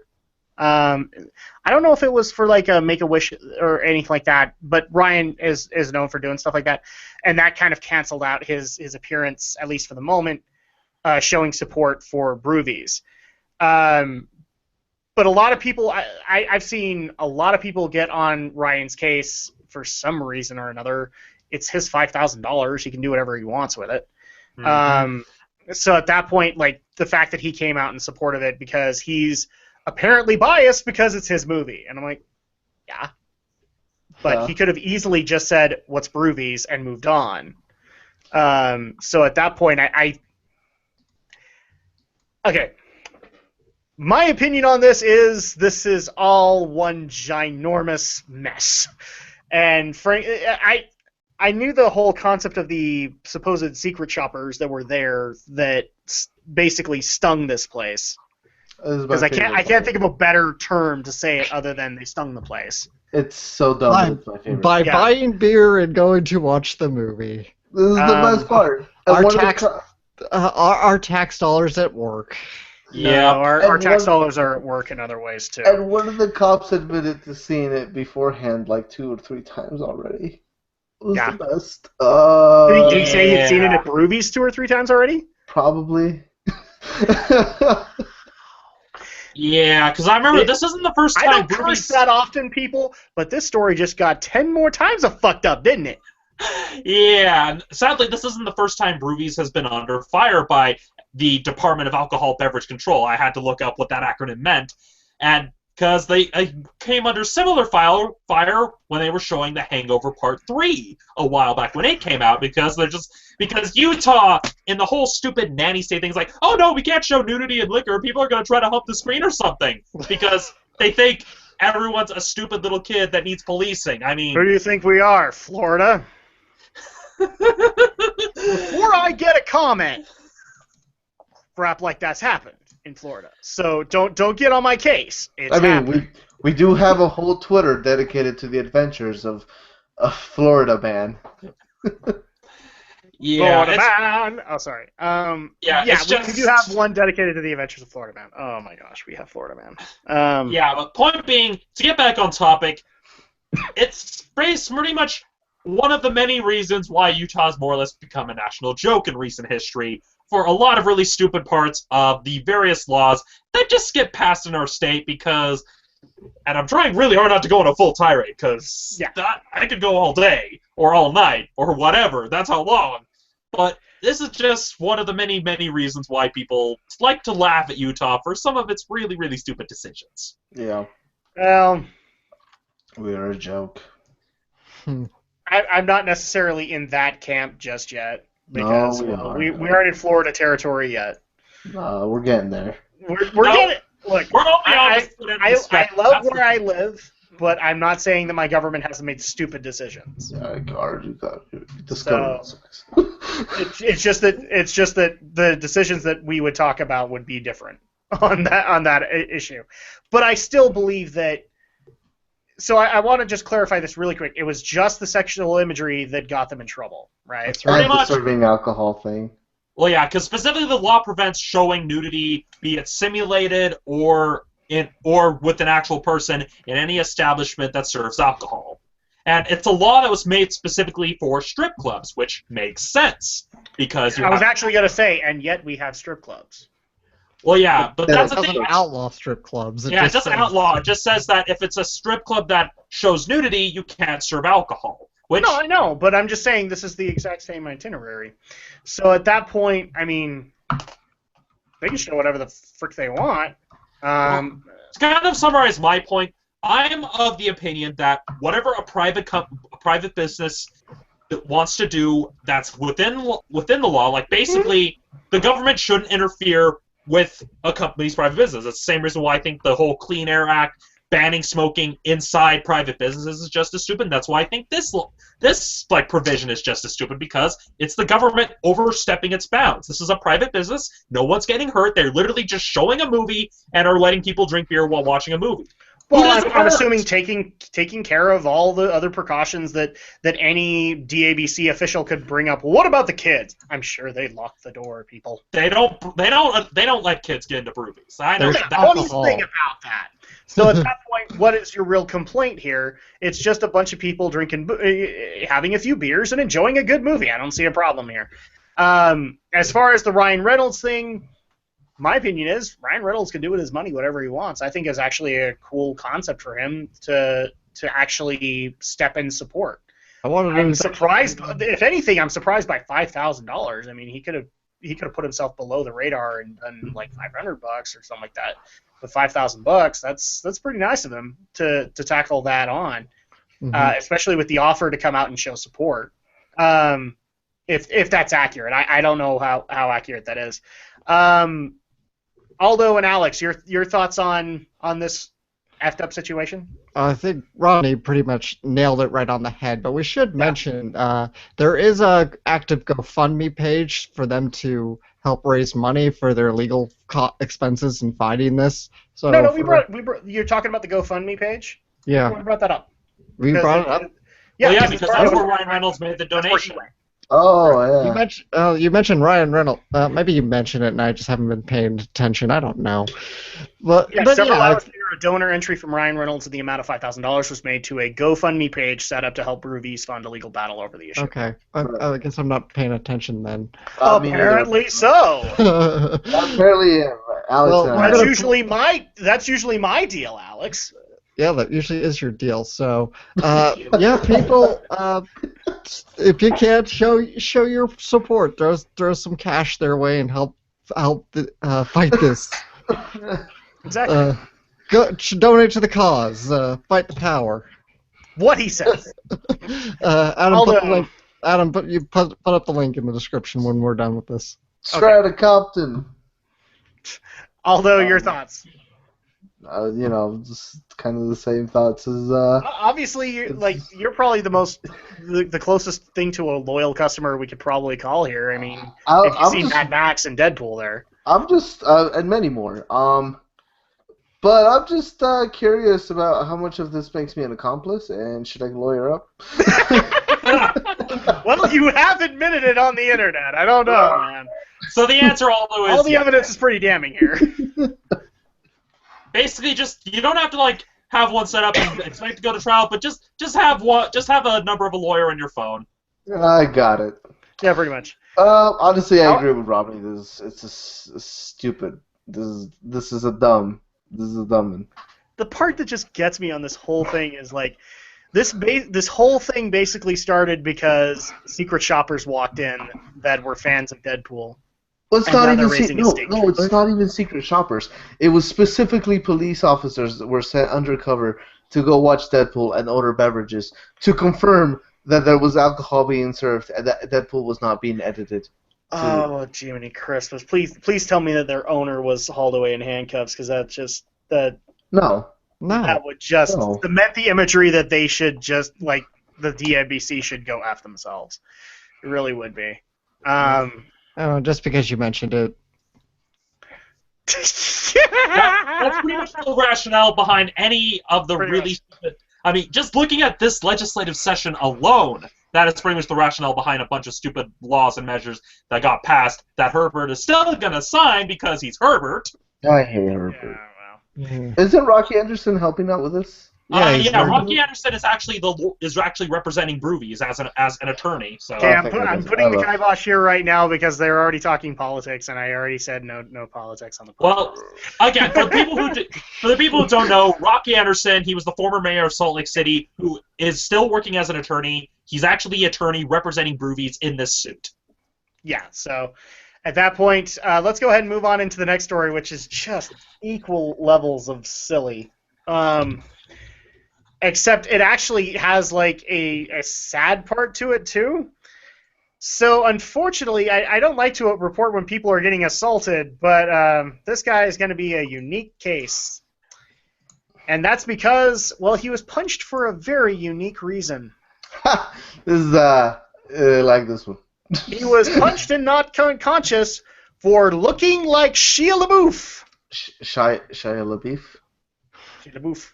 Shia LaBeouf. Just say the poor guy's name right already. I'm sorry. Shua LaBeouf.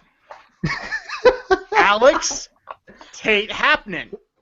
Never, ever. I don't know your irrational hatred for Shia LaBeouf. You act like the kid murdered your dog and your whole family. Well, have you heard the song "He Is a Cannibal"? Actual cannibal, Shia LaBeouf. I'm a cannibal. Just do it. Okay, there we go. We've hit every meme possible. So this story has to be heard, people. So He's the best. Mario Licato, I think I'm saying that name right, was assaulted this past Saturday on the way to a show at Pianos on the Lower East Side. This was in New York City. According to his assailant, it was because he looked like Shia LaBeouf. Damn. But the best part is that Licato fell to the bottom of the stairs and a couple ran to his aid. Meanwhile, his attacker boarded an incoming train, and this is quote, "I was so confused. I was even more confused because I got up and was like, am I crazy or did I hear him say, this is because you look like Shia LaBeouf?" That's the part that's just gold to me. I know, and it gets better because it says like handed to me because I look like Shia LaBeouf. What? Well, and here's where it gets better because it says like, and the couple were like, nope, that's exactly what he said as he was running away from me. Yeah, exactly. It's like, yep, we can confirm it. It's like I need to hold on. When I first heard the story, I actually assumed that he was mistaken for Shia LaBeouf and this was punched for him, but he's just actually punched because he looks like him. That's hilarious. Yeah, and we actually even have like a picture of him on the article, at least the damage. So this is from Mario Licato's Instagram, and this is his headline. Yes. Oh, that's great. Oh, yeah. You know, he does look like Shia LaBeouf. He does. A little Yeah. bit. The fact that Shia now has the lumberjack beard doesn't help, but... Well, yeah, you want to know, it actually gets even better because apparently Mario Licato just recently actually got an apology. He got an apology voicemail from the actual Shia LaBeouf. He literally called him up and said, "Hey, look, I'm sorry you got hit, but got punched in the face for looking like me. It's pretty messed up." Yeah, no, and that's the part that also kind of blows my mind on this matter is that, look, again, Shia didn't have to do that. I actually applaud him for doing that because he's like, dude, that sucks. I'm sorry that happened. I'm sorry you look like me, apparently. I'm sorry you look like me. That's the best. I'm sorry you look like me, apparently. I really want to hear this voicemail now. I was just like, he literally said that you look like me? I mean, I'm sorry, man. Look, here's half my Transformers money. Now you're kind of are me. That way you could take on another one, and you could at least handle the hospital expenses. But so the only thing that I haven't seen as far as a resolution to it is like, I don't think Lakato holds anything against Shia or this assailant, does he? No. Obviously the assailant, but it's just like, what? Yeah, so far, from what I could find, so far they haven't charged the assailant because I guess they haven't been able to find the assailant. And so far, it's just a case of he got the apology voicemail from Shia LaBeouf, but so far the assailant hasn't been charged, and yeah, that's pretty much all we know at this point. Oh, the irony would be is like all of a sudden Mario has to admit on Twitter he's like, yeah, I wasn't the biggest fan of Shia LaBeouf, but I'm glad he apologized. And of course, I already have somebody chatting with me saying I need to go into the usual Shia LaBeouf memes. I don't know how we can do that. Let's not. The guy's about to assault me. No. I don't know how you can even do it. No. I think you've had all three of your panelists just say no. Yeah, no. We've already done it. We've already done it. So that's the part that blows my mind on this story, and I can't get over it. Is like he gets beaten. And the first thing he asks is not, oh my gosh, I've been beaten, I should call the police. It's like, was the reason he beat me? I mean, to be fair, I would also be interested in that reason. Yeah, so would I, but I mean... Well, yeah, but it's literally like the guy decked him and then said, that's for looking like Shia LaBeouf, and he then just ran aboard a train, and he's just like, am I crazy, or did the guy just literally say? And the couple's like, nope. You're not crazy. You're right. Your ears are working. It's one of those things where I really wish I had a better response than, I guess I've heard dumber reasons for beating the crap out of somebody. Yeah, but I just have to wonder, what would compel someone to punch someone who looks like Shia LaBeouf? I mean, Alex pointed out that Adam talks about him like he killed his dog and ate his family, but yet I would not raise a hand against Shia LaBeouf. Or a lookalike for that matter. No. But that just leads you to wonder, like, does the assailant have a particular beef with Shia LaBeouf, or is he just an angry Transformers fan? He just saw the Just Do It meme, that one time that pushed him over the edge. That's what happened. It's a good meme. It's a good meme when utilized properly. It's a good meme anytime. Anyways, we're not going to get into discussion of meme usage here. No, we're really not. And now we've got more. This is just a story that... This is just a story to kind of brighten things up, because we're going to take another dip. Brighten things up. I mean, that's a very weird way to say it, Adam. I mean, it's one of those weirdly darkly humorous situations. It's just that weird kind of black comedy. Better way to do it, Romney. I'm sure the guy even's going to be like laughing about this a few years now. It's like, I still can't believe I got punched because I look like Shia LaBeouf. Well, yeah, looking at the Instagram, the guy does seem, the person who was assaulted, Lakato, does seem to be in fairly good spirits about the whole thing. Oh yeah, no. Like, I checked in, like, as soon as I saw this story, I checked in on his Twitter, and he's in fairly good spirits, better than he should be. I mean, now I feel bad just about. Beat the crap out of him. Now I feel bad about my tagline on my lower third. Well, that's the thing. Punching faulty sources. You look like the sources for Adam. That's because I am. Boom. You look like a man that told Adam wrong information. Boom. Okay, somebody needs to draw that or animate that. Just also just bursting into a room and say you look like something you look like one of Adam's sources. Internet, I call out to you. I summon forth the Geek News signal. We need this as a drawing. We need an actual artist rendering of Aldo delivering the biggest I am a man punch to supposedly the person who is Adam's faulty source. Punch. We just need that.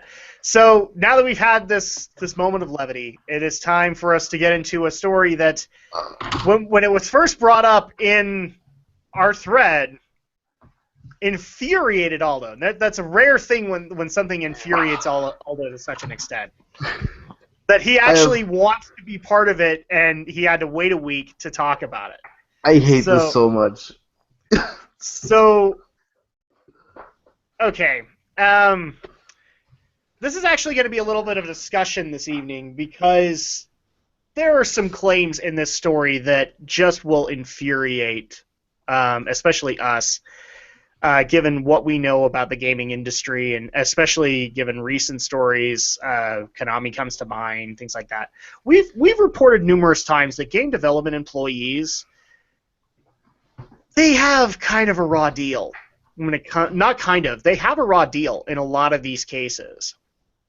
And just to give kind of an example here, I mean, the closest example that I have is my older brother, who is a developer, not for games, but he develops software for banking and real estate institutions.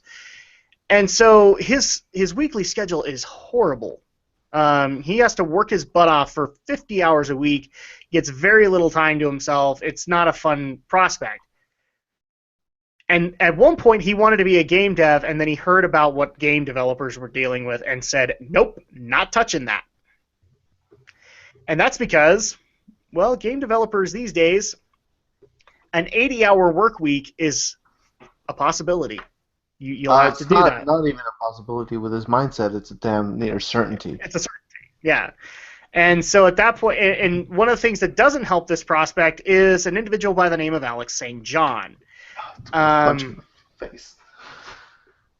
Would he get a harder punch than my sources? Oh, you get all the punches. Okay. I just hate him so much. So he's basically made. Alex St. John has come out, and here's the thing. Alex St. John is an industry vet, so a lot of people would take his opinion as gospel for it, although I disagree with that concept. Where he actually just recently came out in a Polygon story defending 80-hour work weeks, defending the horrible treatment in some cases that these AAA developer cases get. So what Adam is doing a horrible job of describing in one word is called crunch period. Yes. Yes, I really am.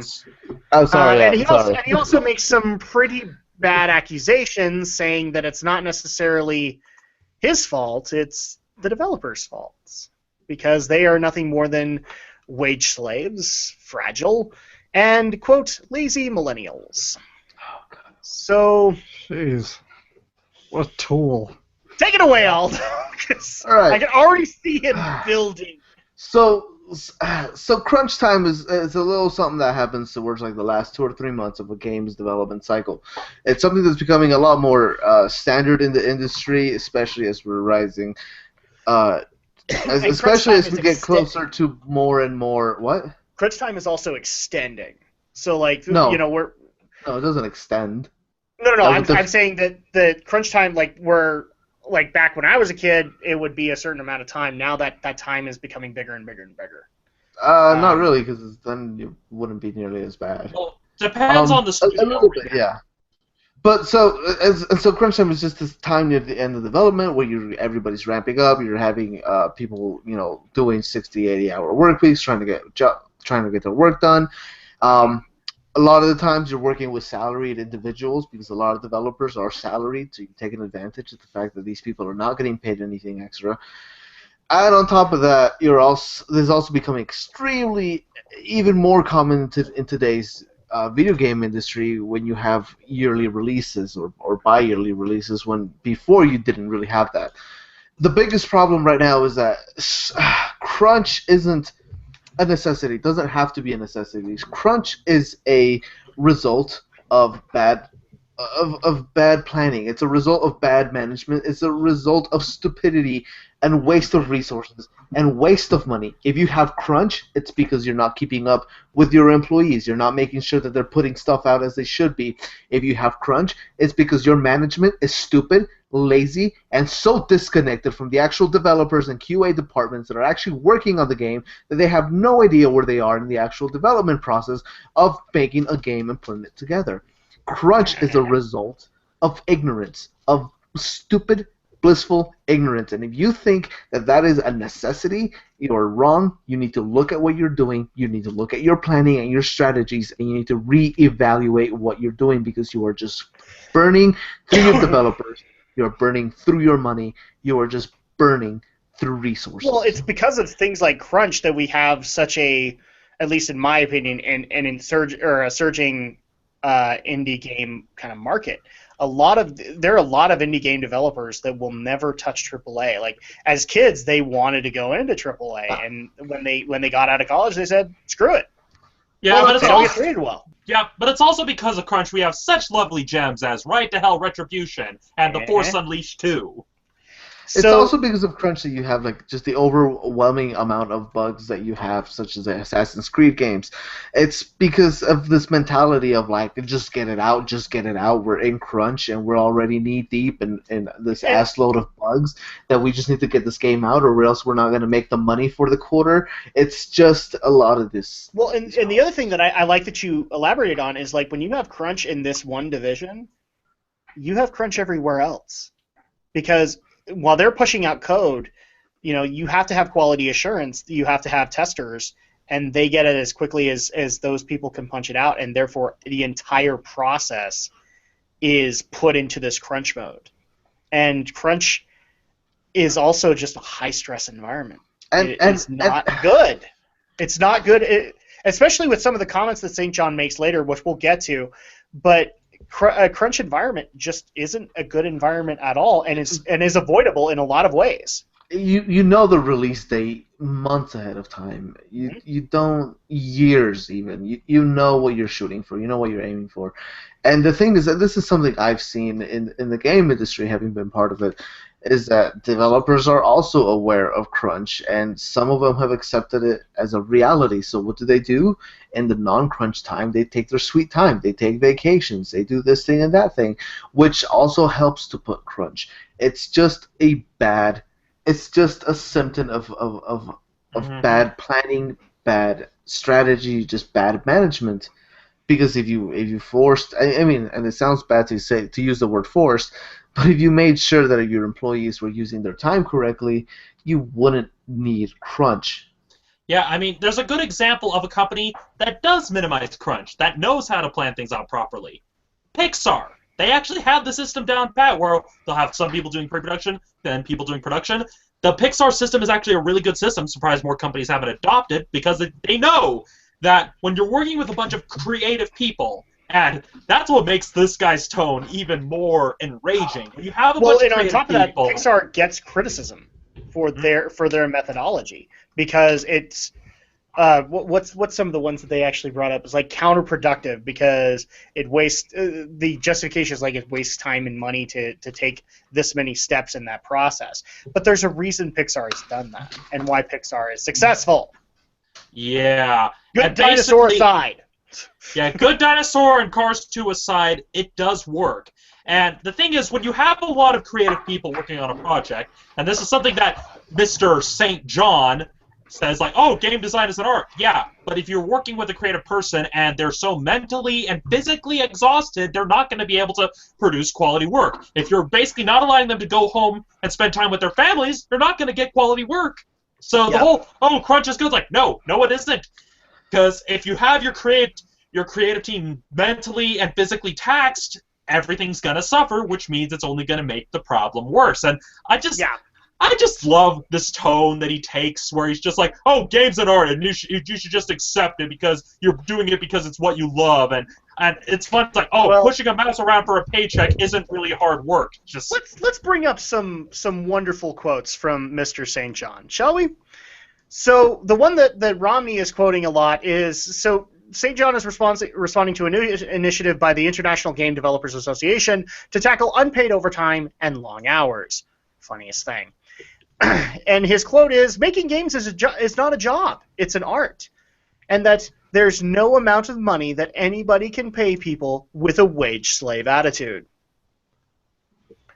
But you're technically making them wage slaves because you put them in this situation and then just say, well, you're doing what you love. It gets even better because if you, in a later follow-up blog post, he states his belief that any woman entering the tech industry has it made, and that women in tech are often fatally compromised with victimology psychosis. This guy's still working? This is the man that you have to thank for DirectX. So he's still working. I mean, probably not. This guy This guy should be. Like, if you want to define working, because by working I think he just sits in a chair eating his ass off, chewing on those fucking cigars. Sorry, that photo that they put on there just adds to the fucking fire. I'm swearing right now. I apologize, but oh my god, I hate this man so much.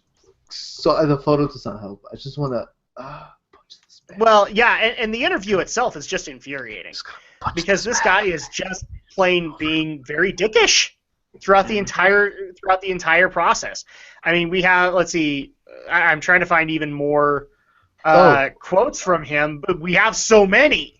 So we actually have him going into baby boomer stereotypes. My favorite is kids conforming to the Asperger nerd stereotype are ripe for exploitation. Oh, that pisses me off on so many levels. So many levels. Yeah, kids who enter the workforce with spoon-fed educations, prestigious degrees, an inflated sense of their own value, and a disastrous work ethic. Oh, wow, this guy. And he's responsible for DirectX, eh? Can I not get DirectX this time? Yeah, sadly, he's not the only one who's praised this, as another figure that, although just absolutely loves, is also in support of this sort of thing, one Peter Molyneux. Although I just find it funny. Peter's irrelevant at this point. Well, Peter got his. Yeah, Peter really did get his. I mean, I'm sorry for everybody else caught in that crossfire who now has to find new jobs, but Peter got his. Well, I don't know if I can't remember if you were actually here for it. I'm at least happy that Sony stepped up and offered to hire some of them. I was not here for that, but the best part is, so the other quotes that we have here are, I don't know, I don't think this is St. John, but this is another wonderful one. It's a simple process. Step 1, quit your job. Step 2, move your family of 4 to your parents' basement. Step 3, make a multi-million-dollar team. Oh, Jiminy Christmas! Just but keep in mind. Yeah, that's not actually a quote from St. John. No, it's from Ismail. It's a sarcastic response to St. John's statements by, I'm trying to find this full name, Rami Ismail, who's the head of Lambir, and that's basically him sarcastically responding to because basically St. John's like saying, oh, you don't like the 8-hour week? Quit and find a different job. Yeah, which is basically the whole concept. You're doing what you love. I don't see why you're complaining. 80-hour work week is really hard on the system, people. Especially, and it's even harder when it's unpaid. Unpaid. It's hard. It's not just hard on the developer themselves. It's hard on those who care for them too. I've actually heard like a high, especially in this day and age, a high turnaround of divorces for developers. And it's because of these work weeks. Mm-hmm. It's because of this crap, which, as Aldo has pointed out, and I'll point out too, is easy enough to fix.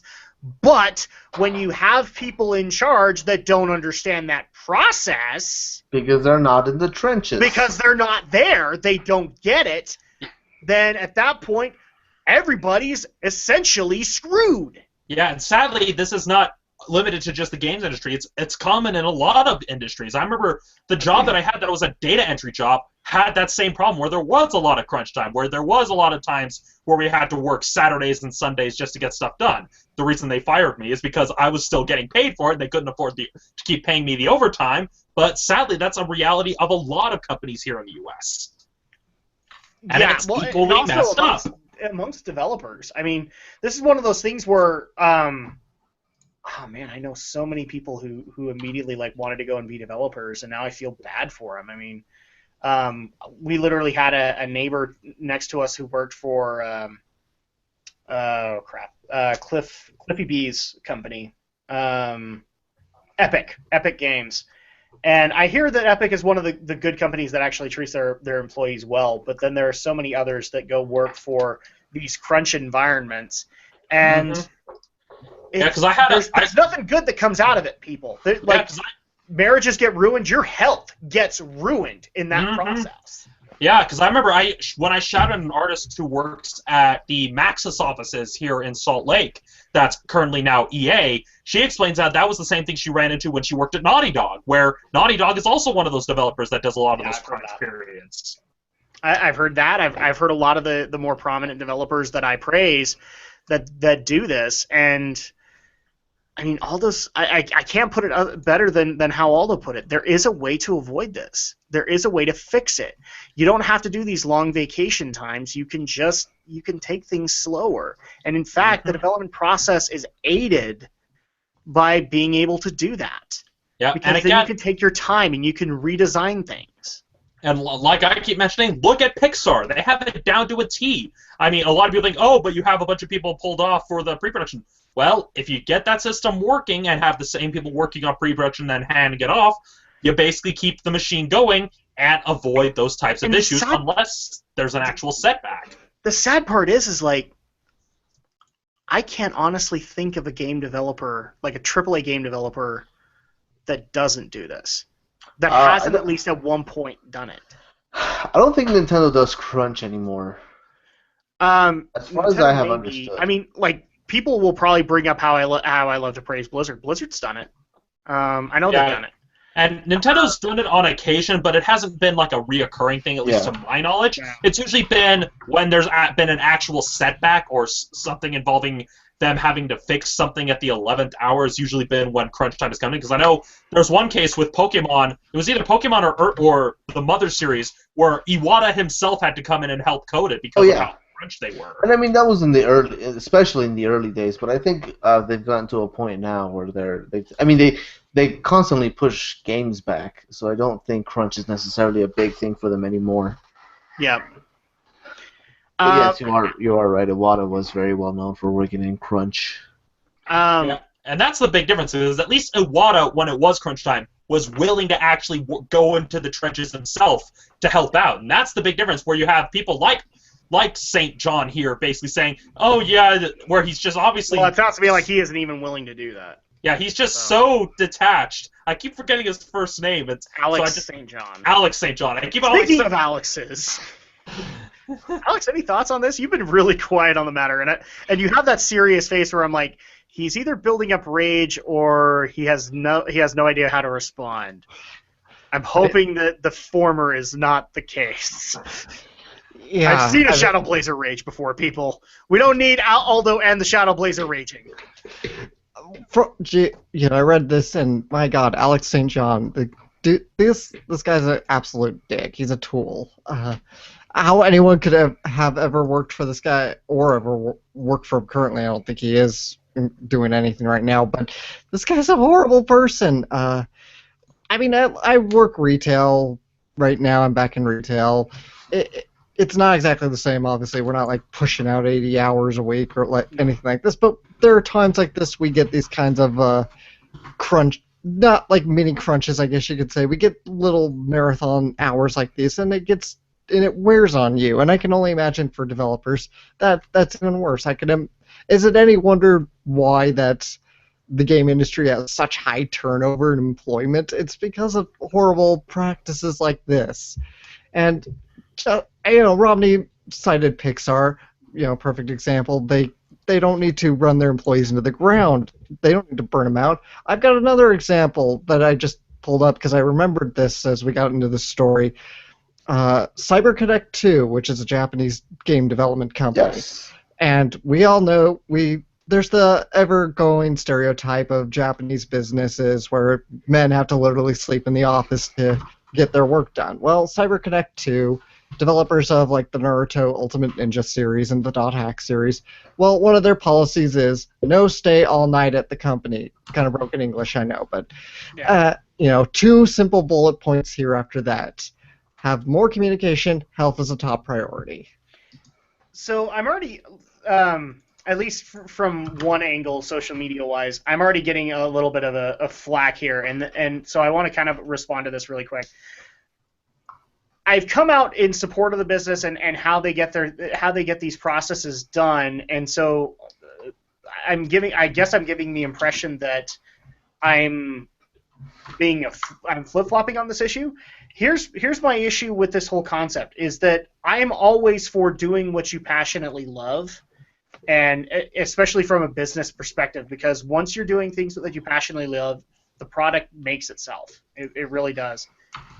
But when you have 80-hour work weeks like this, it destroys. It really does. It destroys their health. It destroys their personal lives, and it destroys their health mentally too.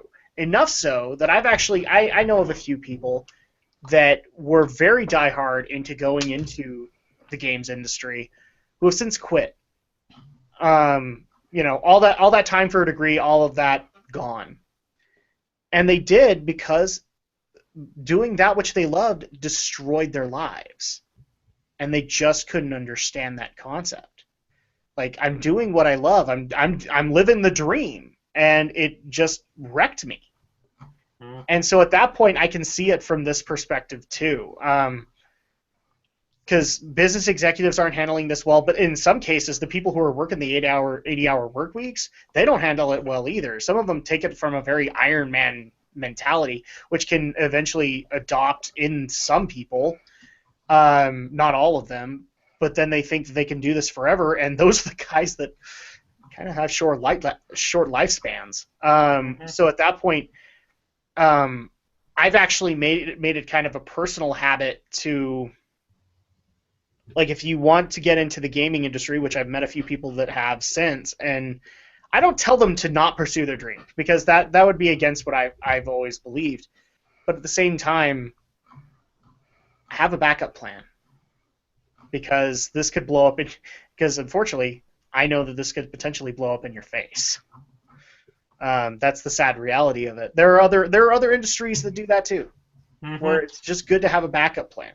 Well, yeah, and even backup because so that would be a whole separate issue. But the visual effects teacher I studied under at Slick pretty much offered this advice, because in one of the classes we had to all look up different visual effects companies we would want to work for, and I think the company I chose was Zoic.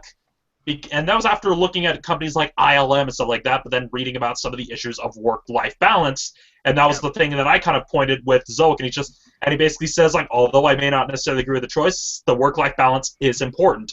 And that's something that he basically stressed to everybody. It's like, work-life balance is important, and that's something you've got to fight for, because this guy worked for both U.S. visual effects studios and British visual effects studios, and it's like night and day. Like, in the U.S., they do that sort of crunch time thing, but in Britain, you're paid a day rate, and they basically explain that if you work those 80-hour work weeks in a British studio, you're devaluing yourself. You're basically saying that your work is worth less than what they're paying you, because you're basically giving them more hours than what they're paying you for. And I think in a lot of cases with these AAA developers, it's salary. At least the way that I understand the contracts, it is salary based, but you might as well be working hourly, as far as they are concerned, and it's just not a good model to follow. It's one of those things that I've wanted to get fixed. I'm glad the companies are actually taking it on, but at the same time, I don't see the industry fixing this overnight, and this dick doesn't help. As they say, old habits die hard. Indeed. So, in the meantime, though, unfortunately, we are out of time. And so I think this is actually a great... Aldo's not going to like what I have to say, but this is something that could be brought up again, because there are so many facets to it that we could bring it up again. I'd love to bring it up with an actual developer that lives it. I will be angry every time. I can get in contact with somebody. I'd love to be able to do that, and you have the contacts to be able to do that, because...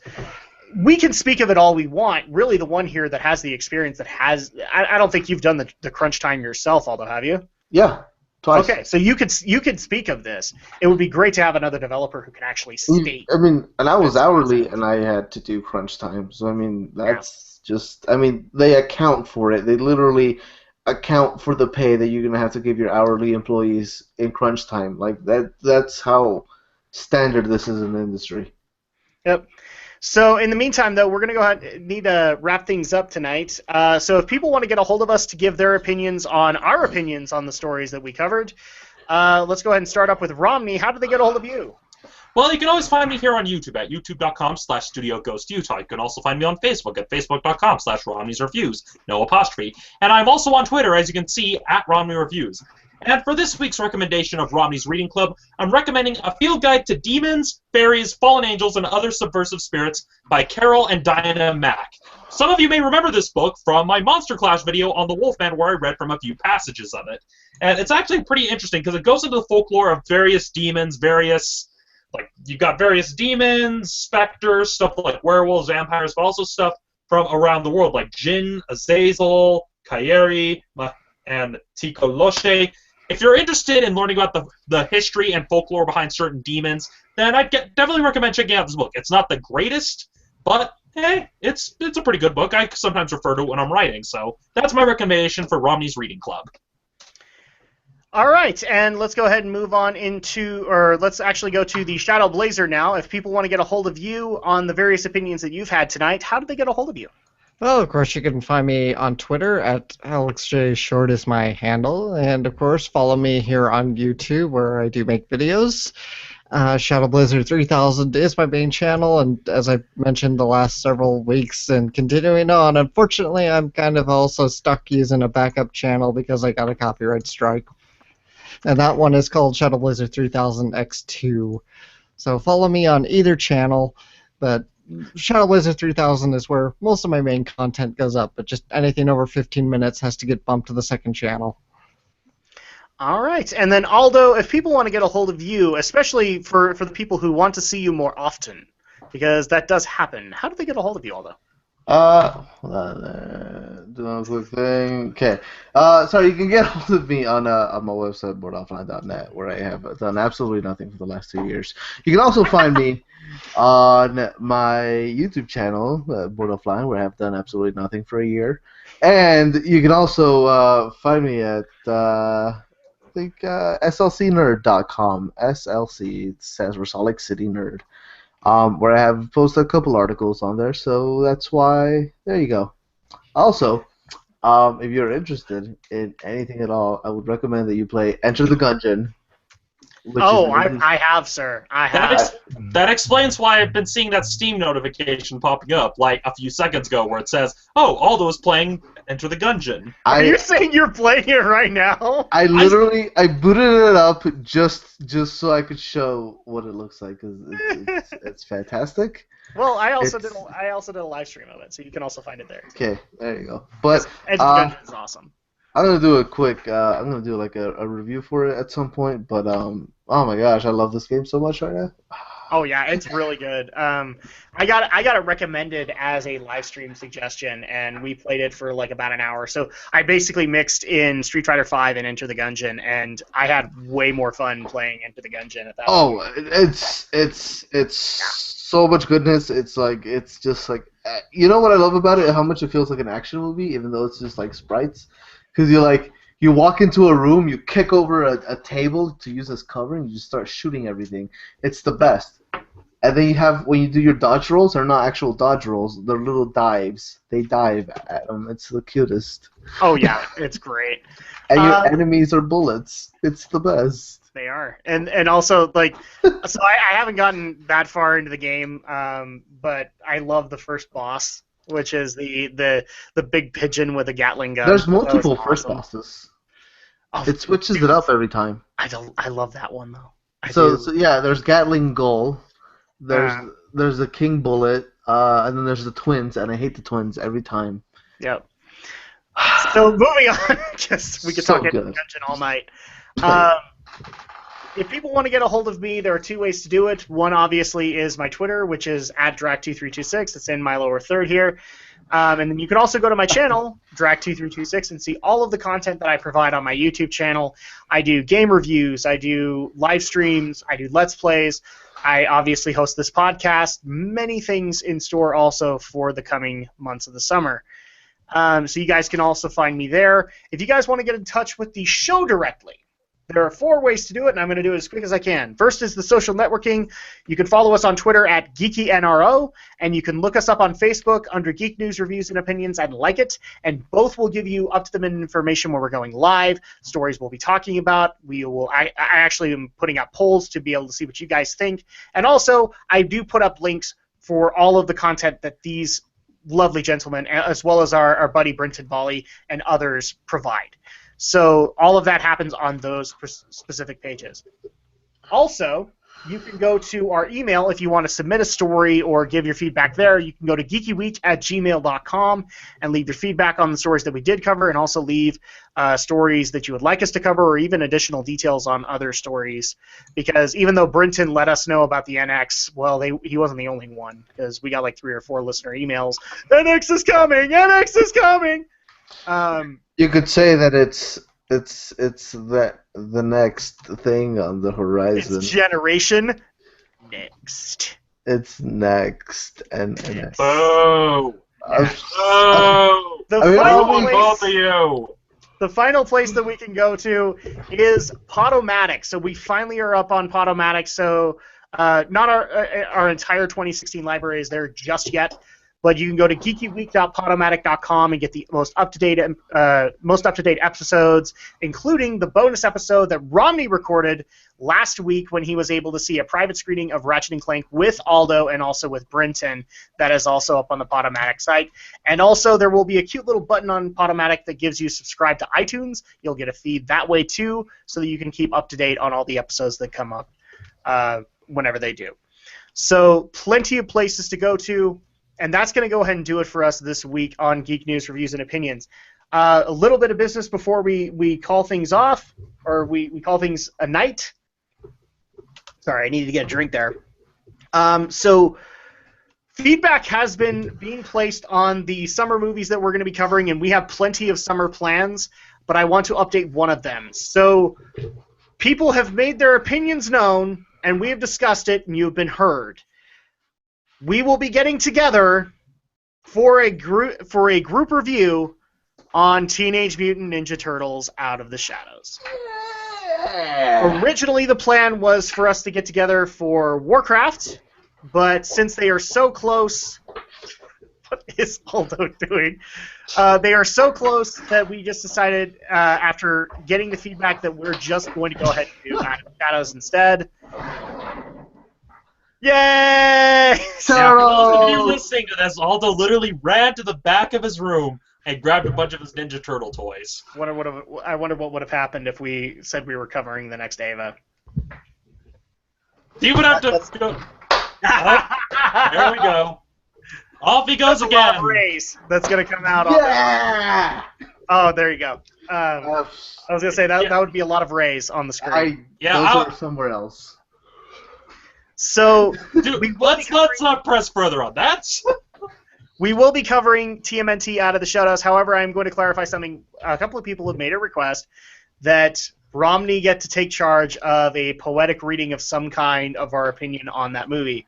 And I think Romney has already opted out. He's not going to do it because... No, I didn't say that. Oh, I thought you did. Okay. No, I didn't say that at all. I said I was up for it. I even was thinking of ideas. I mean... So that we can murder them? Well, that's the thing. I'd be changing the rules of the game a little bit, but I'm not going to go into it here. I'll go into it when the time actually comes. Yep. So we have plenty of summer plans. Ninja Turtles 2 is also part of it. We are bringing... So a lot of people have been asking, where's Gaming with the Geeks? It is coming back in the summer because that's when we have the time to be able to do it. We also I'm introducing some unique ideas to Gaming with the Geeks so that people can get to know the panelists better, because I know a lot of people have been asking, can we have like these Q&A times where we can get to know these panelists better, and that's going to be a great way to be able to do it, including people like Aldo, who unfortunately you aren't able to see as often. So we're going to be doing that, and you guys can look forward to seeing all of that on my channel very, very soon, and I'm very excited to bring it to you guys. But that's going to go ahead and do it for us tonight. So for me, for Aldo, for Romney, and for Alex, we'll see you guys next week for even more geek news, reviews, and opinions.